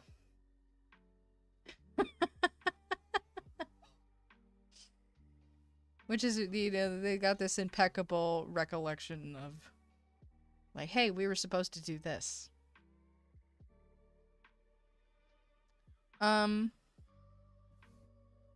So there's this interesting confliction here when you have a sun in Sagittarius and a moon in Virgo, because the Sagittarius really loves that sense of adventure and loves to be out and about. You do have this internal struggle of also being a homebody.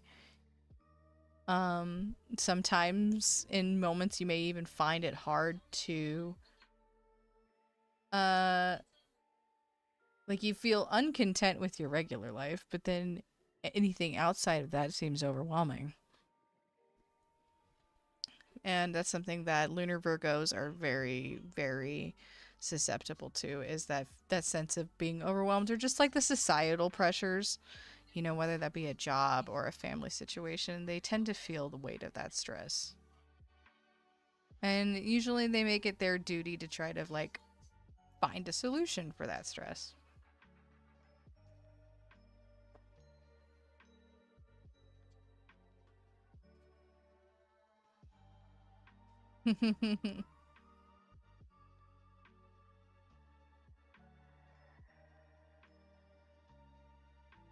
They tend to be kind of skeptical sometimes about certain things. Like if you say you're rambling on about something and you just got this firm idea, sometimes they're the kind of people who come and like poke a hole in your little idea bubble and be like, actually, like that could work, but only if these things were in place. And they tend to be very just matter of fact about it.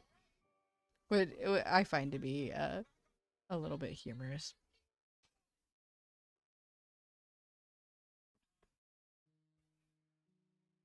Um, Lunar Virgos also really, really just they like to be the leaders in their lives. They like to have the control. Um, they also like to keep busy. They're not really ones to stay stagnant. Like, yes, they like to be homebodies, but at the same time, they got to keep themselves busy. They got to be doing something, whether that be like working or like, even distracting the mind playing video games or reading a book or whatever. They just have to be doing something. Their mind has to be actively engaged in something. They can't just sit there. You know what I mean? They're also very knowledgeable in all sorts of things. They tend to be like the jacks of all trades. They're pretty good with a memory or like,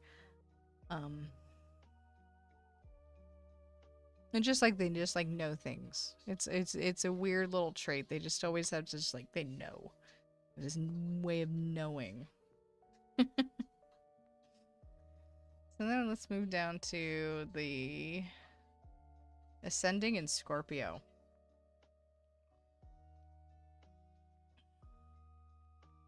So the thing about having a Scorpio in your rising sign is you're either going to get loved for it or you're going to get hated for it. Because these are the type of people that rarely go through life unnoticed. They have this qualm about them that's like very intriguing, very magnetic in a sense. Even if they don't even say anything, Scorpios just have this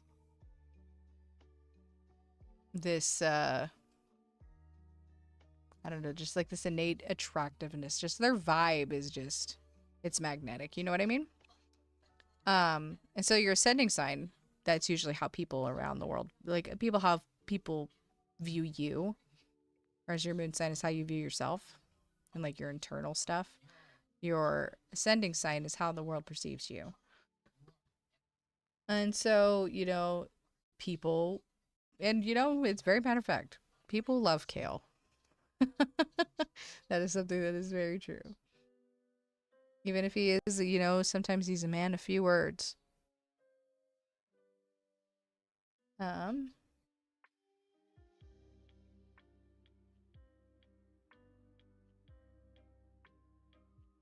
They are very much the type of people who tend to read between the lines in situations. Like, if somebody's saying one thing and another person's saying another, they are very easy to like decipher what they're actually meaning with whatever they're actually not saying.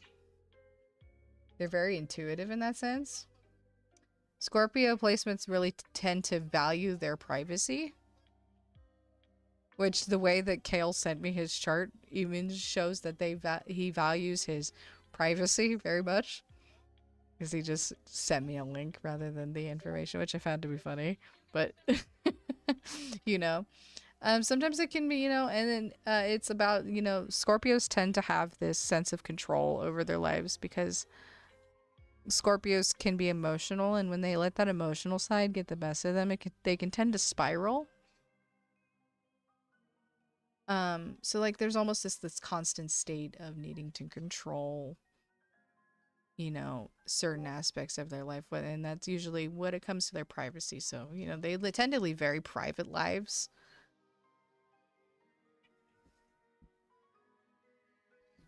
It did, but it just, it was just that little notion. I was, it's funny how like these traits will pop out in, interesting ways. Lil Peep was a Scorpio. Rest in peace, Lil Peep.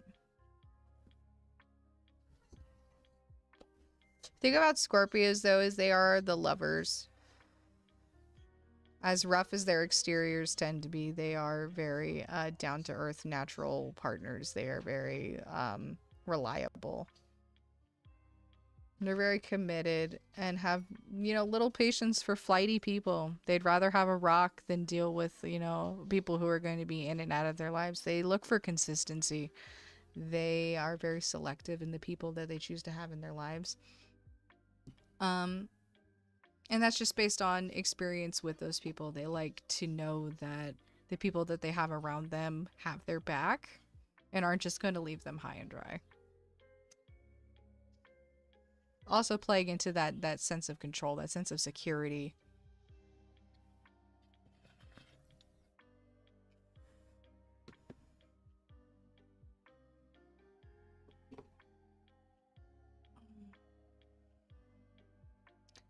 And, you know, we'll get into, like, because, like, you know, we have these signs, and then you can even delve even deeper, and where those signs are placed are called houses. So you have certain degrees. Like I said, we were reading that chart like a clock. Well, there's, like, certain degrees in between the big chunks, and then, you know, like, there's, like the hours and the minutes. Well, the minutes are the houses. And so the houses control. Yeah, I can see that. You do have a lot of Sagittarius placements, and they are, in fact, opposing these Scorpio placements, which is very interesting.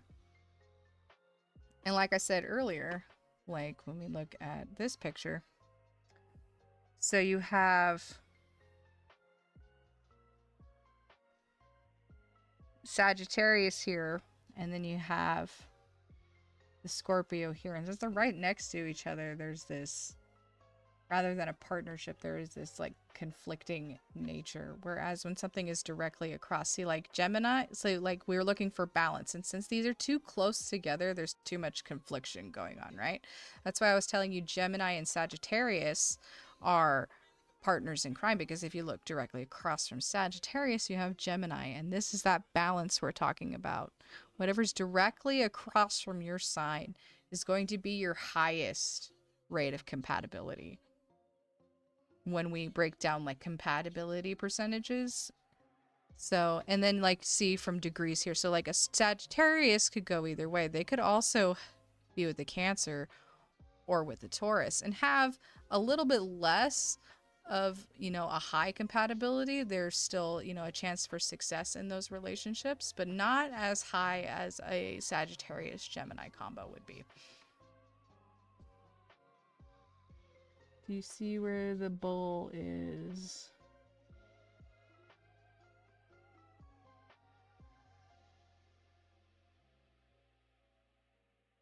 Taurus. So, like, in that sense, you know, for like Rot specifically, we were talking about him earlier, his direct across would be somebody who's a Leo. But what we have here is this sign in between the Capricorn and Sagittarius. So this is what creates a conjunction. And what that means is there may not be, they're on the same side of like this karmic balance, but they play off of each other. So there's this playful bounciness to it. And say there's going to be some confliction there because of how close they are on this clock. But there's a wide enough gap that it's still playful.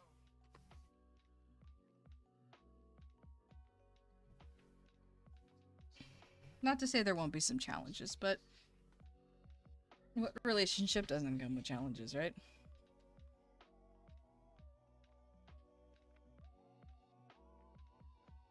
So like this chart doesn't specifically break it down, but like say, you know, say like, okay, we've got the Libra sign here at 6 o'clock. So if you go towards Virgo, hold on. I gotta recenter what my thought is here. How am I going to explain this that makes it make sense? Okay, so anyway, the space in between here, these are what the houses are. And this one doesn't specifically lay out what the houses are, but the houses essentially represent different aspects of life. And I will get more into that as we go along. But we're just scratching the surface here. So like we have our placements here. So like the sun in Sagittarius, the moon in Virgo, Mercury in Scorpio. But where you see where it says 14 degrees or 14, 16 here, that is its placement in the houses. And you'll look, you know, when you have the full chart and you can look at those degrees. So for example,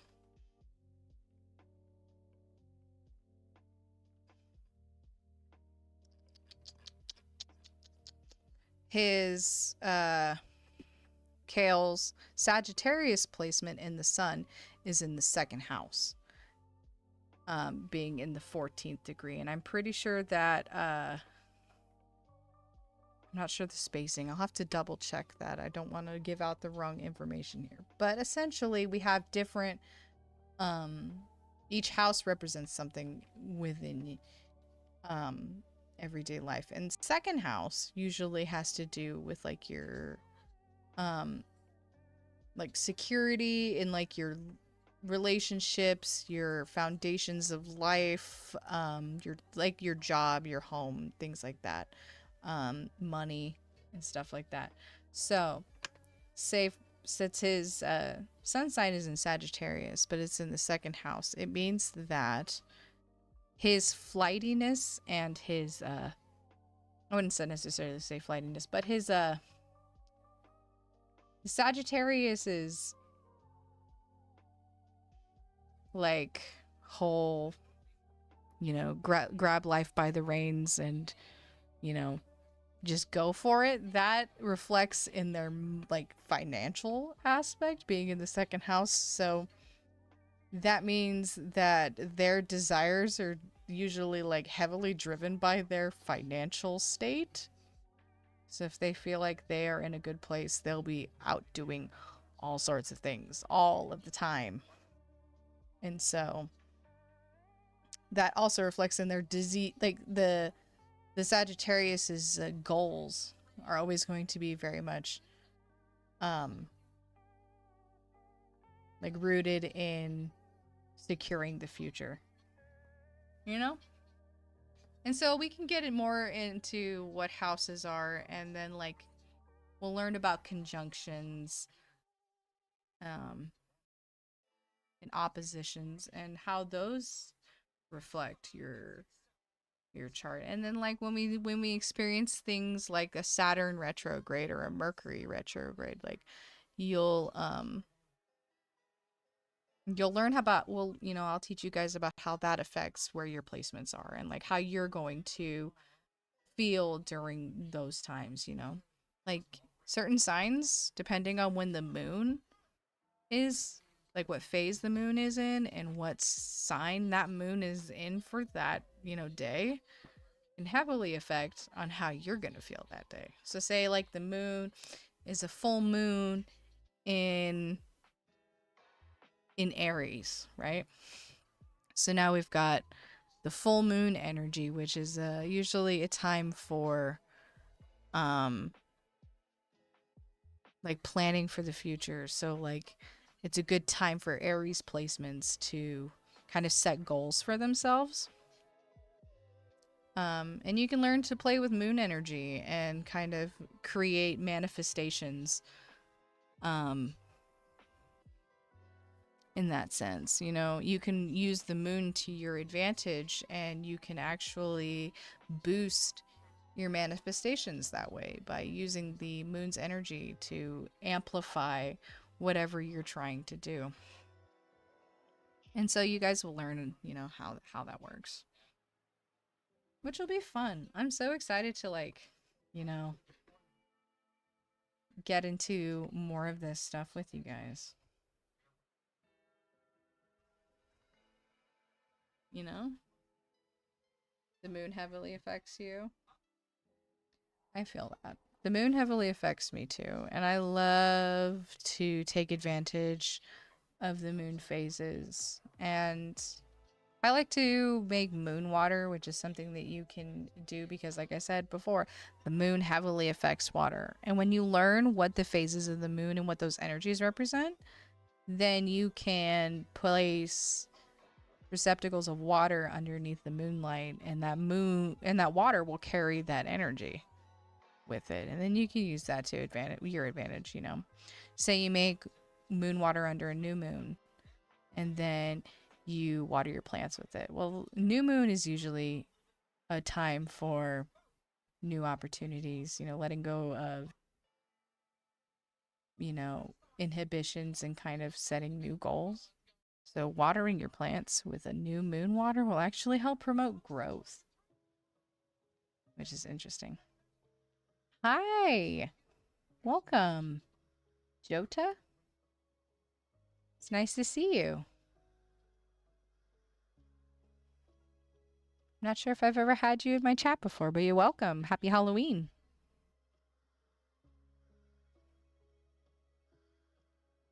Oh. Well, welcome. Good to see you. For those of you who don't know, this is my my World of Warcraft friend. How did you find me?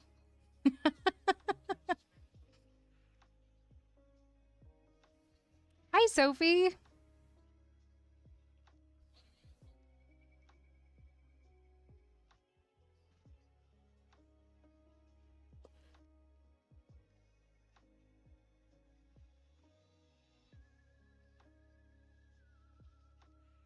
We're just sitting here talking about astrology. In fact, give me just one moment. I'm going to step away for just a second.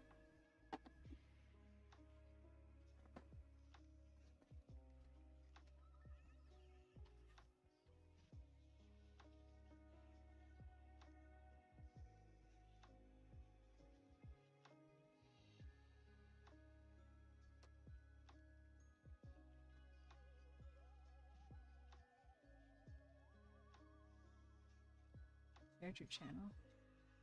Oh, that's right. I did. I didn't think you would know I was live, though. That's funny. Well, welcome. I forgot I did that.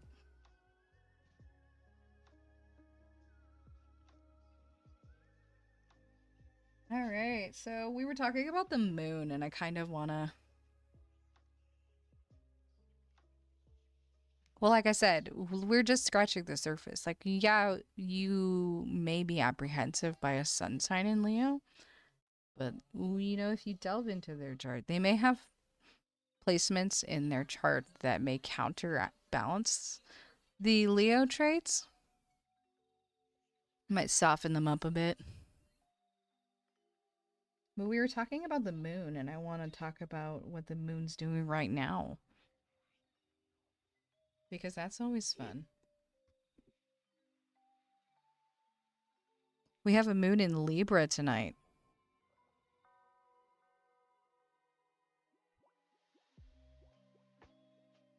Which is a great time. It's a great harmonious and balanced energy. It creates a fertile ground for communication, which is kind of what we're doing tonight, right? We're all sitting here just chatting with each other. The enjoyment of beauty and art and honesty, sense of justice. You know, it's a good time to be vulnerable, which is kind of what we've been doing tonight. We've kind of opened ourselves up to some interpretation, right? And some grilling by the stars. Life's not all sugar and rainbows, guys. We gotta, you know, we gotta face some of those demons we hide.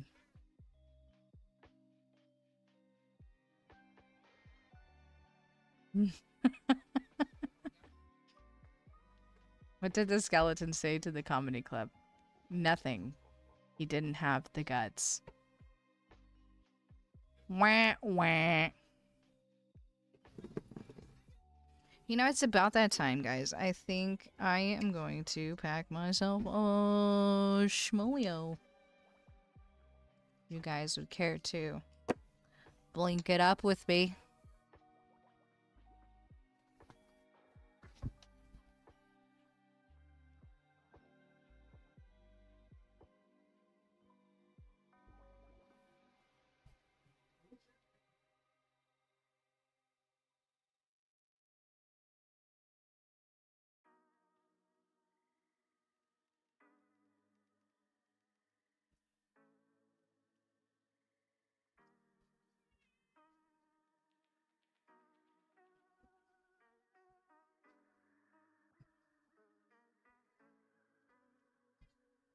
Can this be a weekly thing, please? We could try. I would definitely love it to be a thing. I think it's fun. This was my trial run to see how you guys reacted to this, and I think it's really fun. So I'm glad you guys are enjoying it. If you guys want me to do it more, I definitely will, because there is so much I can teach you guys. Like I said, we're just scratching the surface tonight.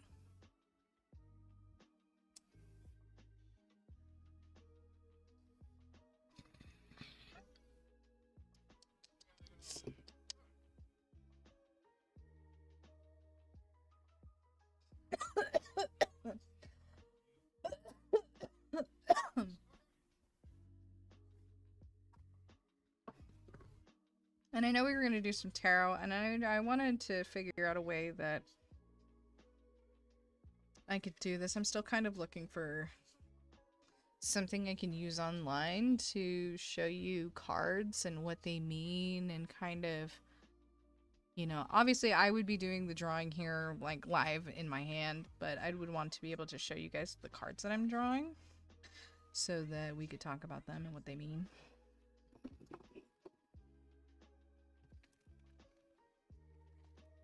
So there are two parts to the tarot deck. There's the major and minor arcanas. Ow, ow. I'm dropping shit.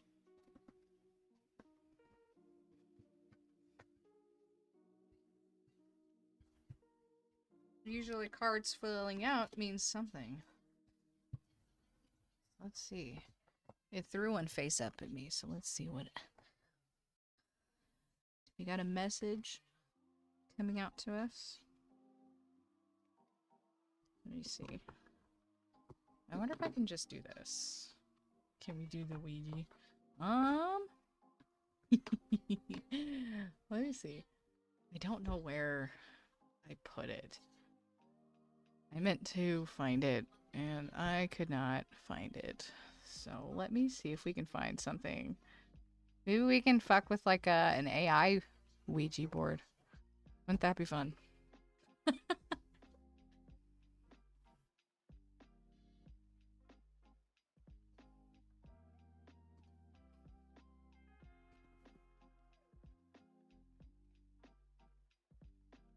What is a ghost's favorite dessert? Ice cream. You're working on a gastropod? Oh my god. Kale. When were you gonna tell me that?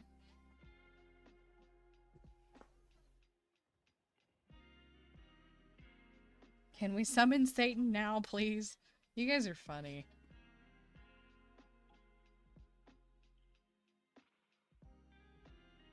Alright, I found one we can play with that's online because I don't know where the physical one is. Give me just a moment here.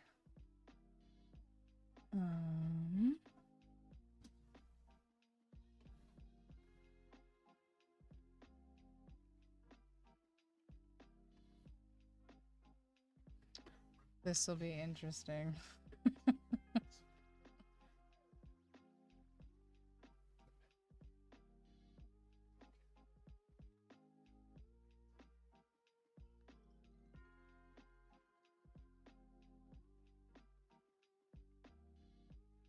Oh, hold on. I don't need that. Hold on. I did the wrong one.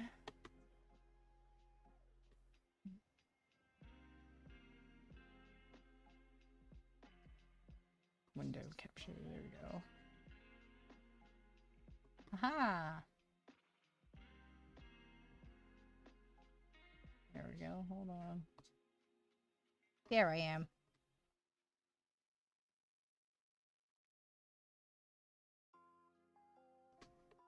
Alright, so we've got this digital Ouija board here. That we can fuck around with if you guys want. Can we settle this up? What is the best Austin Powers movie? Oh, you are asking the right person, because Austin Powers is literally like my all-time favorite comedy movie. I love Mike Myers so much. I watched So I Married an Axe Murderer earlier, at least a little bit of it before I took a nap. But ah, man, they're all good. Goldmember is a good one. Are you Gilbert? God.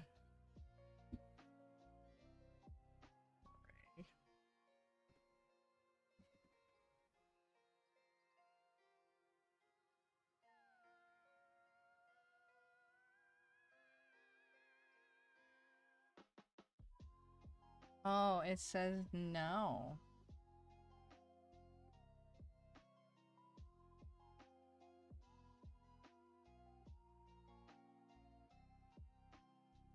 Can we speak to Gilbert Godfrey? No. I don't think he wants to be summoned, Rod.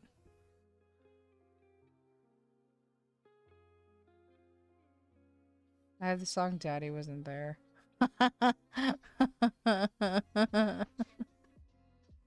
Daddy. Daddy wasn't there. I love that fucking movie. It is so good.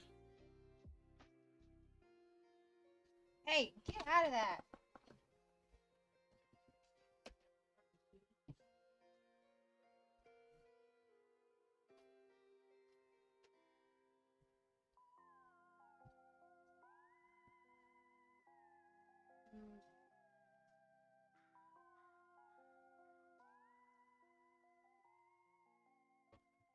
Don't forget to eat some Halloween candy, guys.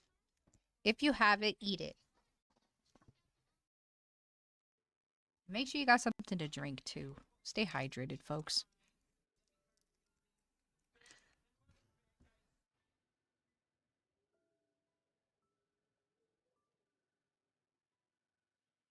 Alright, guys, give me a question to ask the virtual Ouija board.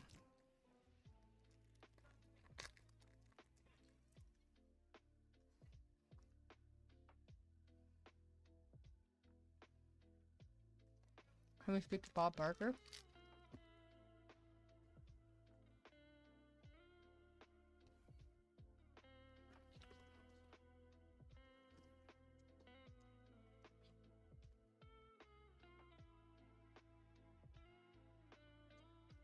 Yes. Bob is gonna let us speak. Alright, guys. What do you want to ask Bob? Ask him if the price is right. Okay. Is the price actually right?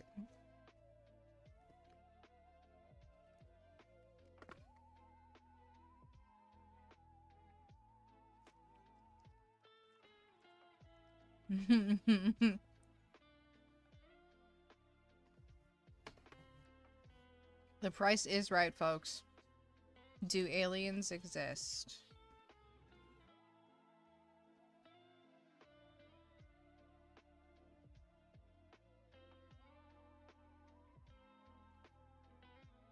$10 O T.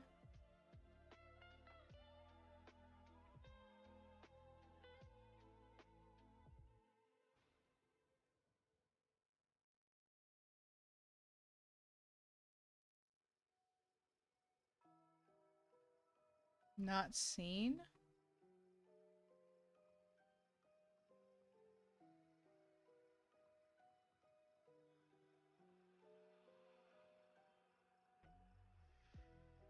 Hanging around a manic panic factory? No way, really?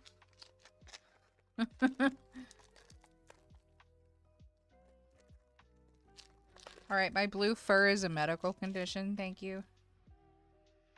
Just kidding.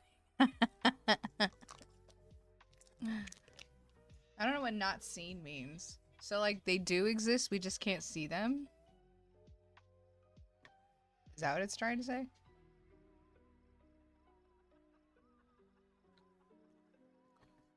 Okay, let's ask.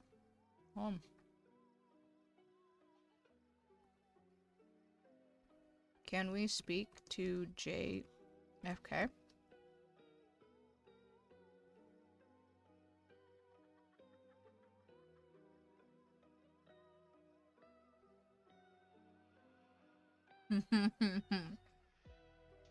Blue Katt's origin is kind of tragic, guys. I don't know if you're ready for that story.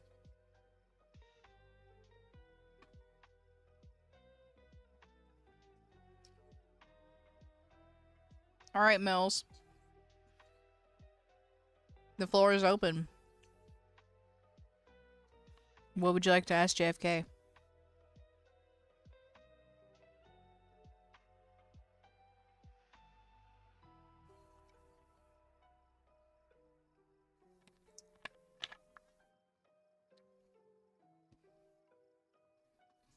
Okay. Did the government kill you to cover up secrets about the elites? Question mark?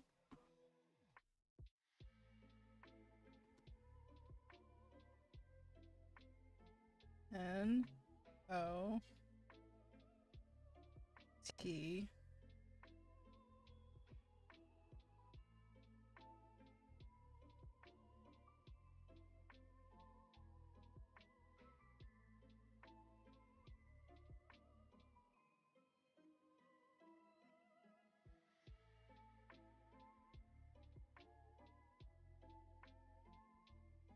Not clear.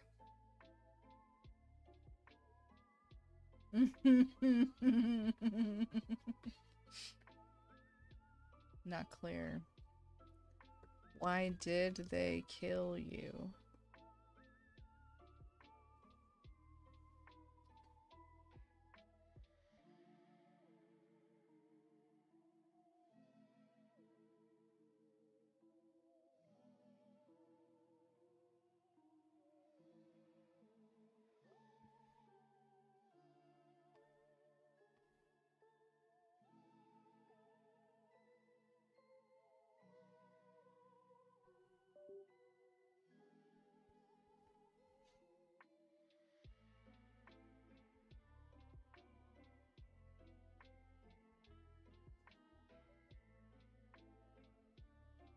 Not known. He doesn't know why they killed him.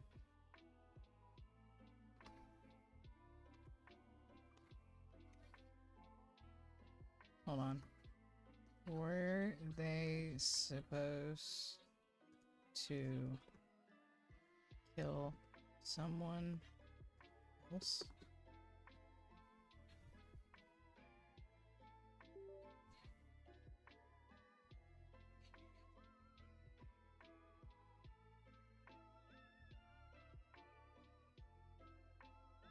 Not seen. Huh. Weird. Can we talk to Kurt Cobain?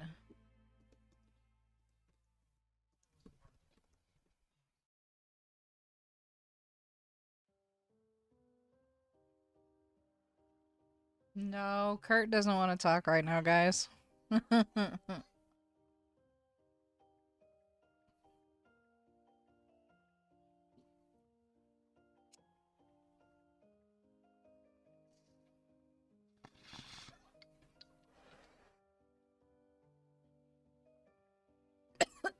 Betty White.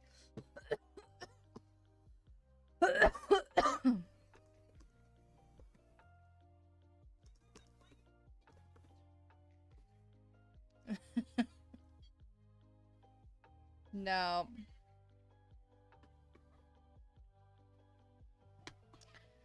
No. No, Betty. She's probably in bed.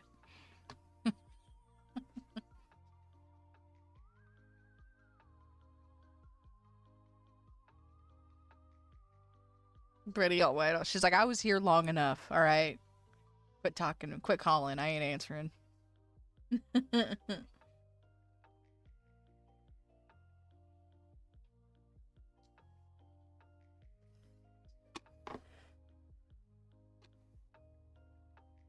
Can we talk to Queen Elizabeth?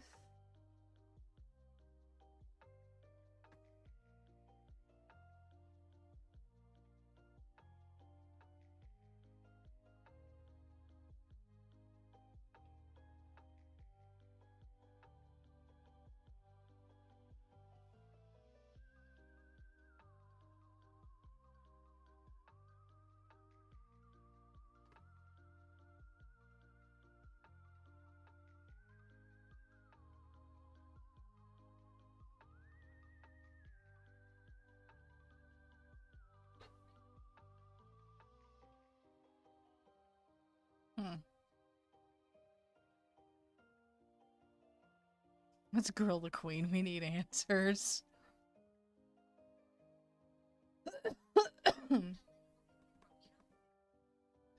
Please, can we talk to the queen?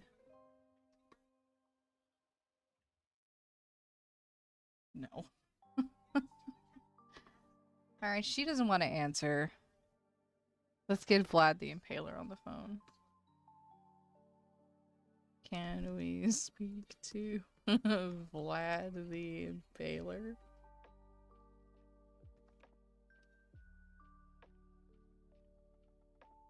Yes, Kale. He's willing to talk. This is so silly. I love it.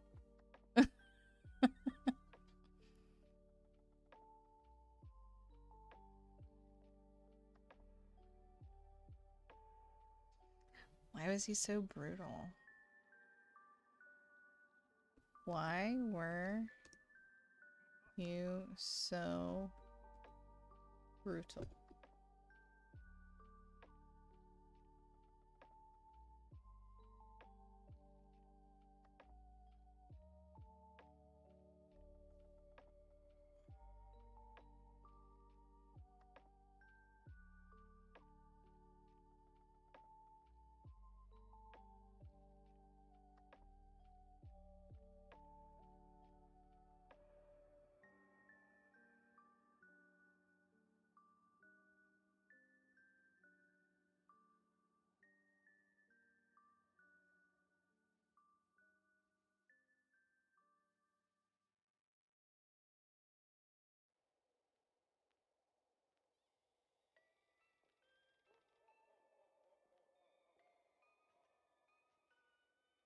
Well, there's your answer. He says, leave me now.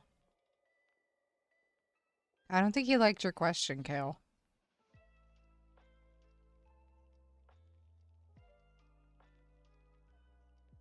Jim Henson. Can we speak to Jim Henson?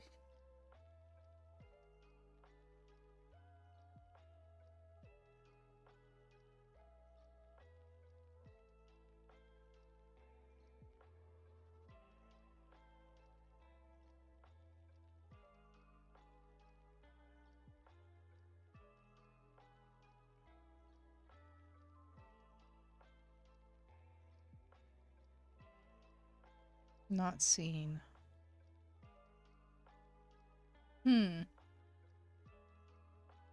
Not seen.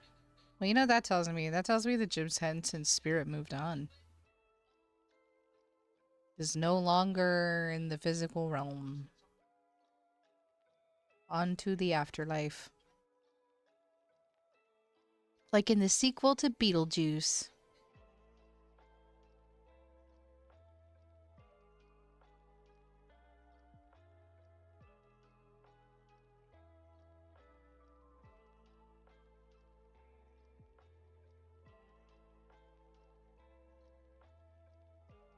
Jim's Henson on a Megan DMD trip right now. DMT trip. Probably. He's probably surfing the heavens, doing the... making puppets with Jesus. Let's talk to Jesus. Can we talk to Snail, who's probably sleeping? You guys want to astral project into his dreams? Ooh, that's a good one, Elena. Yeah, let's do that one.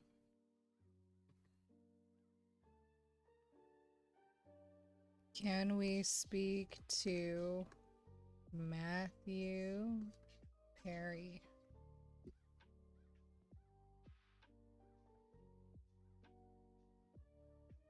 Oh, no. Oh, we're gonna ask again. No.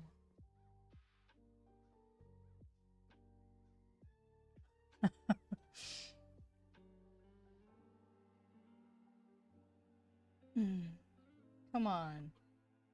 Oh, hey, look at third time's the charm. You guys want to talk to Robbie Coltrane? I love him. Ring Kurt again. Ring, ring, ring. Oh, yay. Look at it. It was just third time's the charm. What do we want to ask Matthew?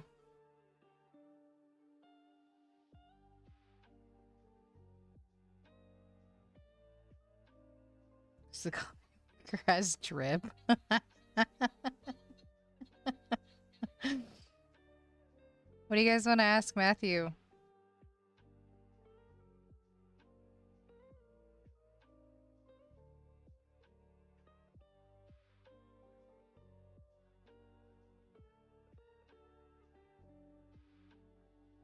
I'm kind of hurt by that sentiment. Friends does not suck. It was a good show. What's it like being famous? What was it like being famous?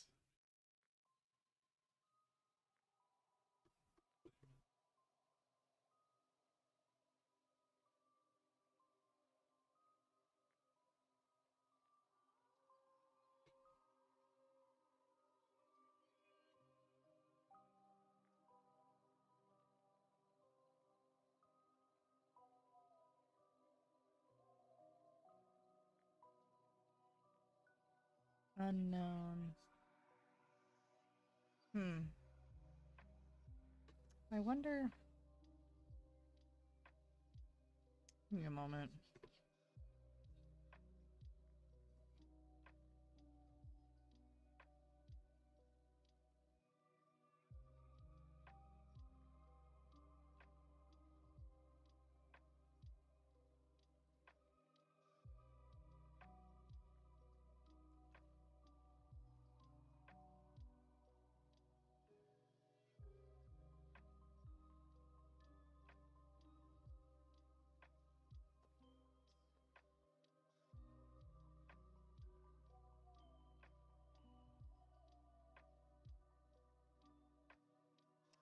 Ooh, I found a different one. You guys want to try a different one? Did it freeze? No. I was just looking at a different source here. Hold on.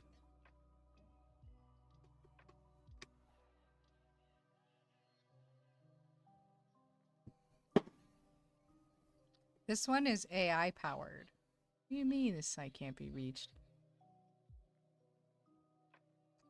I just had it. What are you talking about? It's literally... Hold on. Hold on.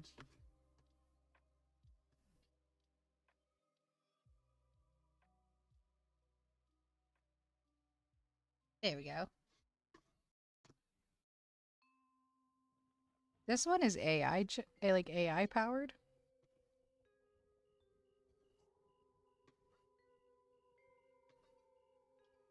a second. Let me move myself over here. So this one might be a little bit more interesting. More of like a text version, but it might be able to like use AI to be smart about it, you know, at least give us that false sense. Let's talk to Ryan Dunn. Ooh, that's a good one. Epstein. No, we don't need to talk to that loser. And we speak to Ryan Dunn.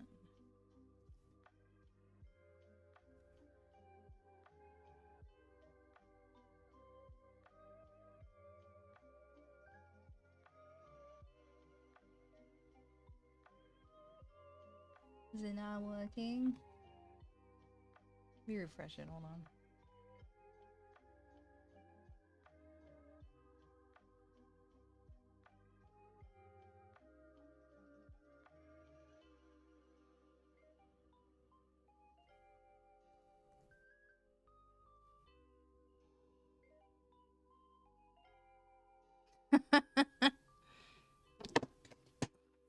God dang it, I keep dropping shit.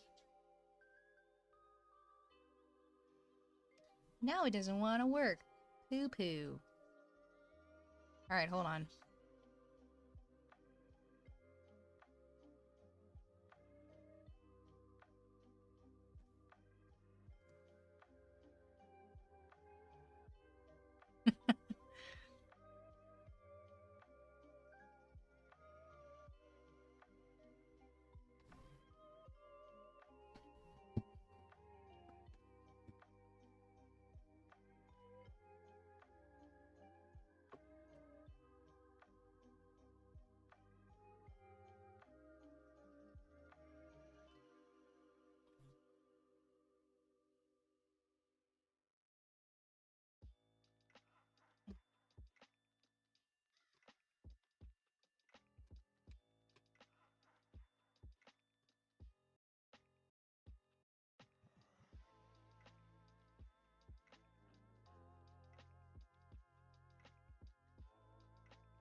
Goodness. Hold on.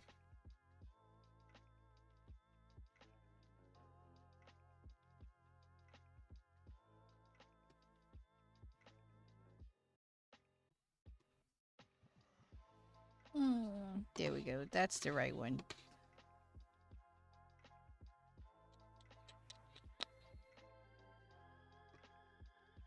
There we go.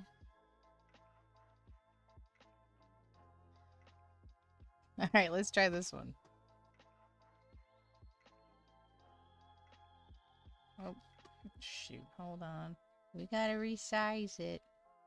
Here we go. They dropped it. I had no idea. Fucking bills. Alright.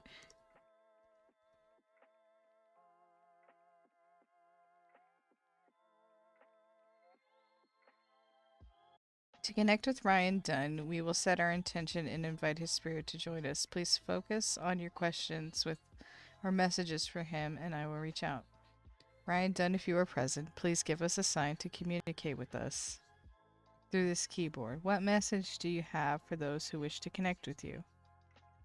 Take a moment to concentrate your connection and ask your question.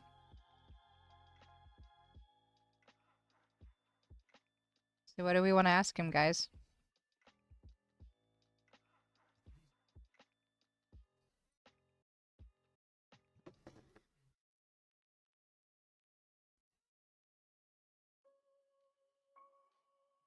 Was it worth it?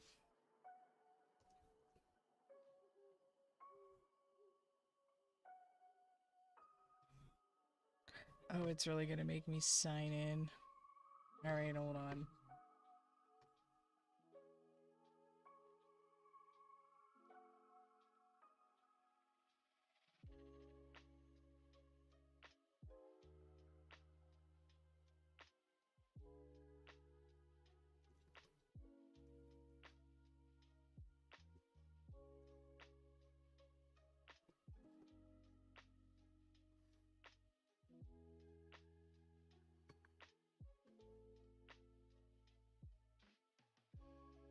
Was it worth it? Ryan's spirit is here and he seems reflective. He conveys. Whoa. Oh, so it'll read it for us? Oh, cool. Ryan's spirit is here, and he seems reflective. He conveys a sense of appreciation for the experiences he had in life, both the highs and lows. He wants you to know that every moment, even the painful ones, contributed to the journey he embraced. He suggests that worth is often found in the memories created and the love shared, rather than in the outcomes. Keep this in mind as you navigate your own path. Oh, you can't hear it? Hmm.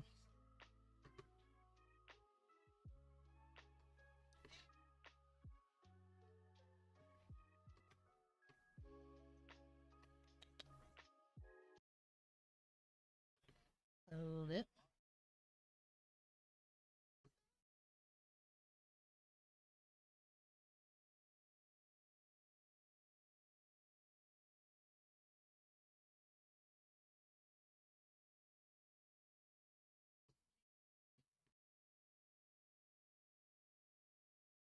Is it not going to play it again?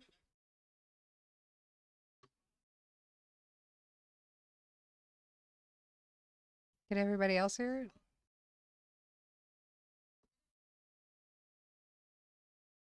Here, let's try another question.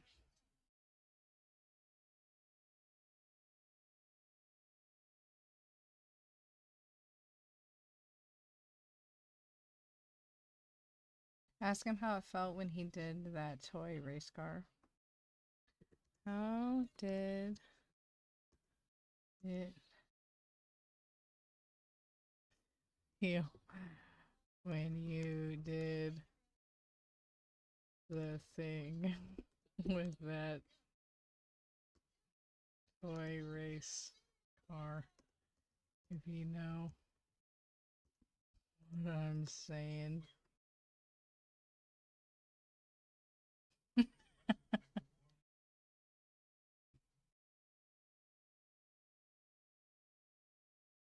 Ryan's spirit chuckles softly, as if reminiscing about a light-hearted moment.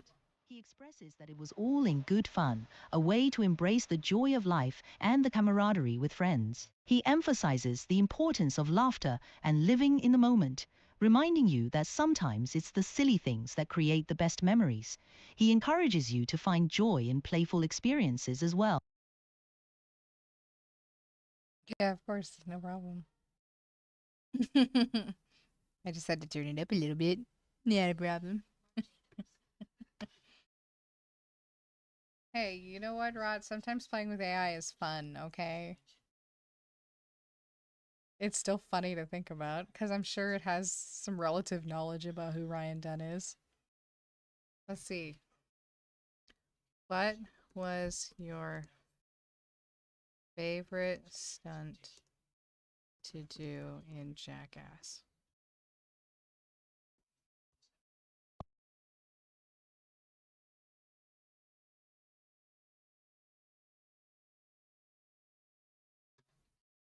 Ryan's spirit lights up at the question. He shares that one of his favorite stunts was the toilet racing scene, where the absurdity and humor combined made it unforgettable. He felt a rush of adrenaline and joy from pushing boundaries and making people laugh. He conveys that the camaraderie with his friends during those moments was what made it truly special. He encourages you to embrace your passions and find joy in the things you love. This is actually kind of interesting. I feel like we should reach out to somebody else. Who should we reach out to next, guys? Somebody said Michael Jackson earlier. Can we speak to Michael Jackson now?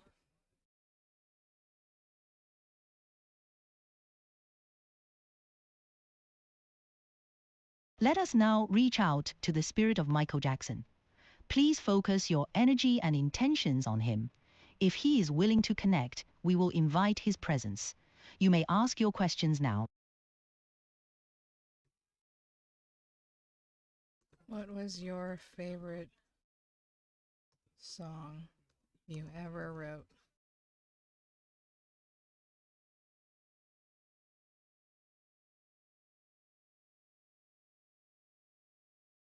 Michael's spirit responds with a warm and nostalgic energy. He expresses that Billie Jean holds a special place in his heart. The song was a pivotal moment in his career, showcasing his unique style and storytelling ability. He mentions the joy of performing it and how it resonated with fans around the world. He encourages you to find your passion and express yourself, just as he did through his music.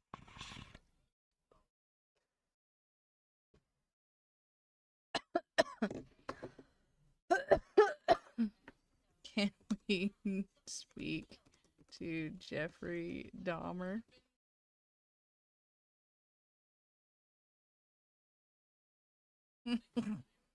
Let us now attempt to connect with the spirit of Jeffrey Dahmer. Please focus your energy and intentions on him. If he is willing to communicate, we will invite his presence. You may ask your questions now. All right, guys. What did we ask him?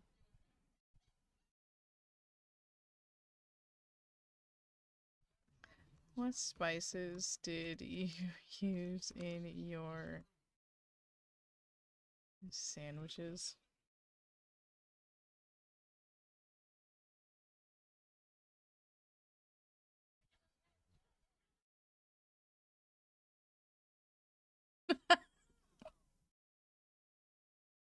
Good night, Weston.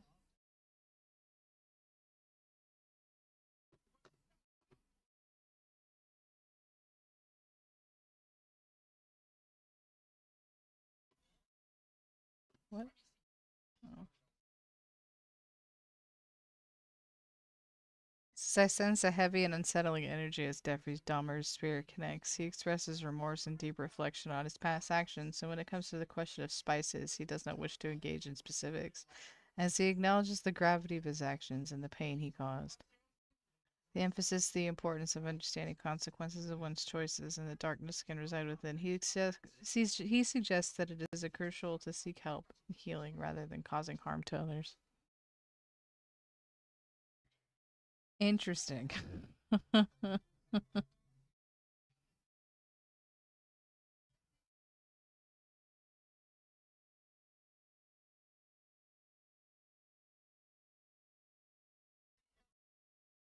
Wild. That is some wild stuff, guys.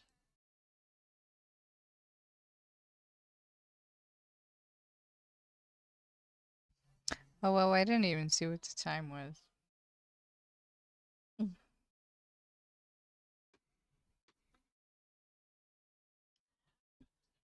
As a matter of fact, guys, I think it might be that time for me as well. As fun as this has been, it is late. I know it is late for some of you East Coasters who have been staying up with me. As always, it is such a pleasure to have all of you guys in my chat. It has been such a great Halloween evening. Thanks for wrapping up the night with me. I feel like we've had pretty good conversation tonight. We learned a lot of stuff about a lot of people. If I read your chart tonight, and I didn't send it to you, please add me on Discord and I will send that over to you so that you can have it for reference the next time that we stream this stuff. Because I can see the curiosity is peaked, and that makes my curiosity peaked for you guys. Because now I can go into the future and kind of plan these a little bit better so that we kind of have like a whole little lesson plan for you guys. We'll make it fun though. Kale's still here. I think he fell asleep. It says there's still 5 people here, so maybe he's maybe he's lurking.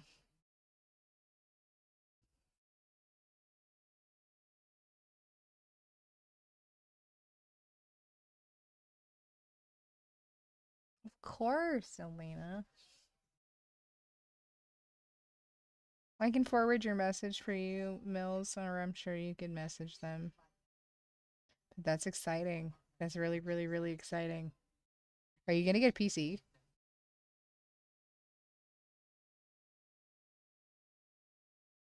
I need to know. Because if you do get a PC, that would open up a whole realm of things. That's something you should plan. You know, maybe like a cool. Sweetie Flo, if you want any recommendations, feel free to ask. I'm sure Frank's relatively knowledgeable in that aspect too. But there's a lot more things you can do with a PC, trust me, because I've already curated some stuff for the future. Um, for my streams, actually, you know, you've seen some of the updates so far, like with my layouts and stuff like that, and kind of like the transition. We started with the new character model, and then slowly kind of updated the way my stream aesthetic is overall.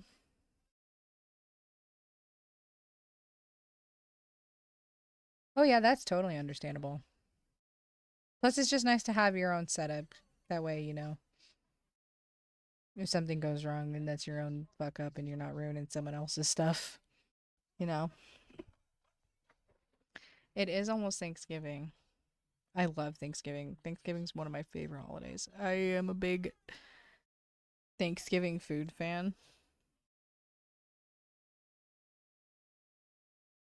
The next holiday for me is my son's birthday. His birthday is in 10 days, which is pretty exciting. He's going to be 7. Well, that's exciting, Mills. If you want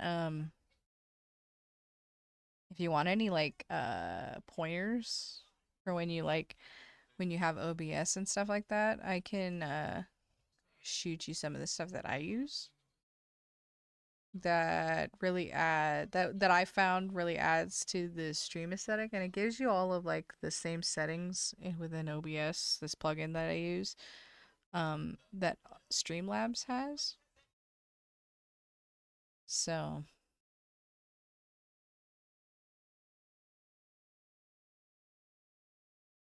oh, Millsbot, yeah.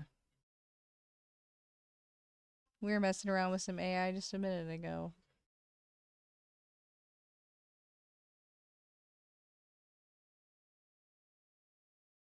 Oh, yeah, yeah, yeah. We were talking about that, and I actually do have some mock-ups of your badges that I was working on.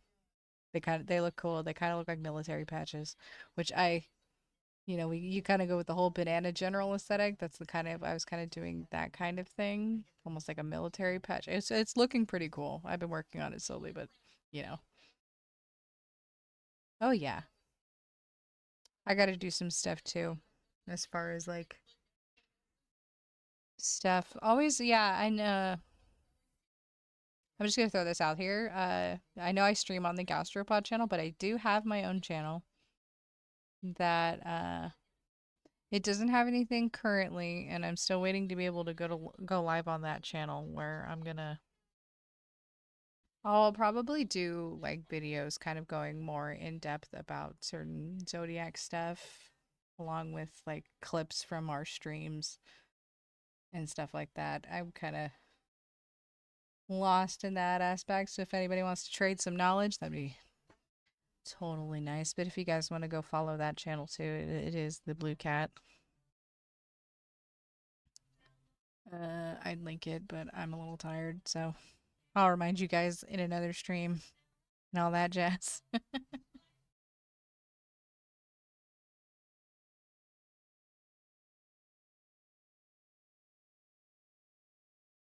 I'm excited to see all the improvements. I love seeing everybody just, you know, progress a little bit at a time. It's really cool. All right, everybody. I love you all so much. This was a great stream. Thanks for hanging out with me. Happy rest of your Halloween. I know for some of you Halloween's over, but I still got 19 minutes. All right. I love you all so much. Stick around for that new outro I've been using. All right. Peace and love.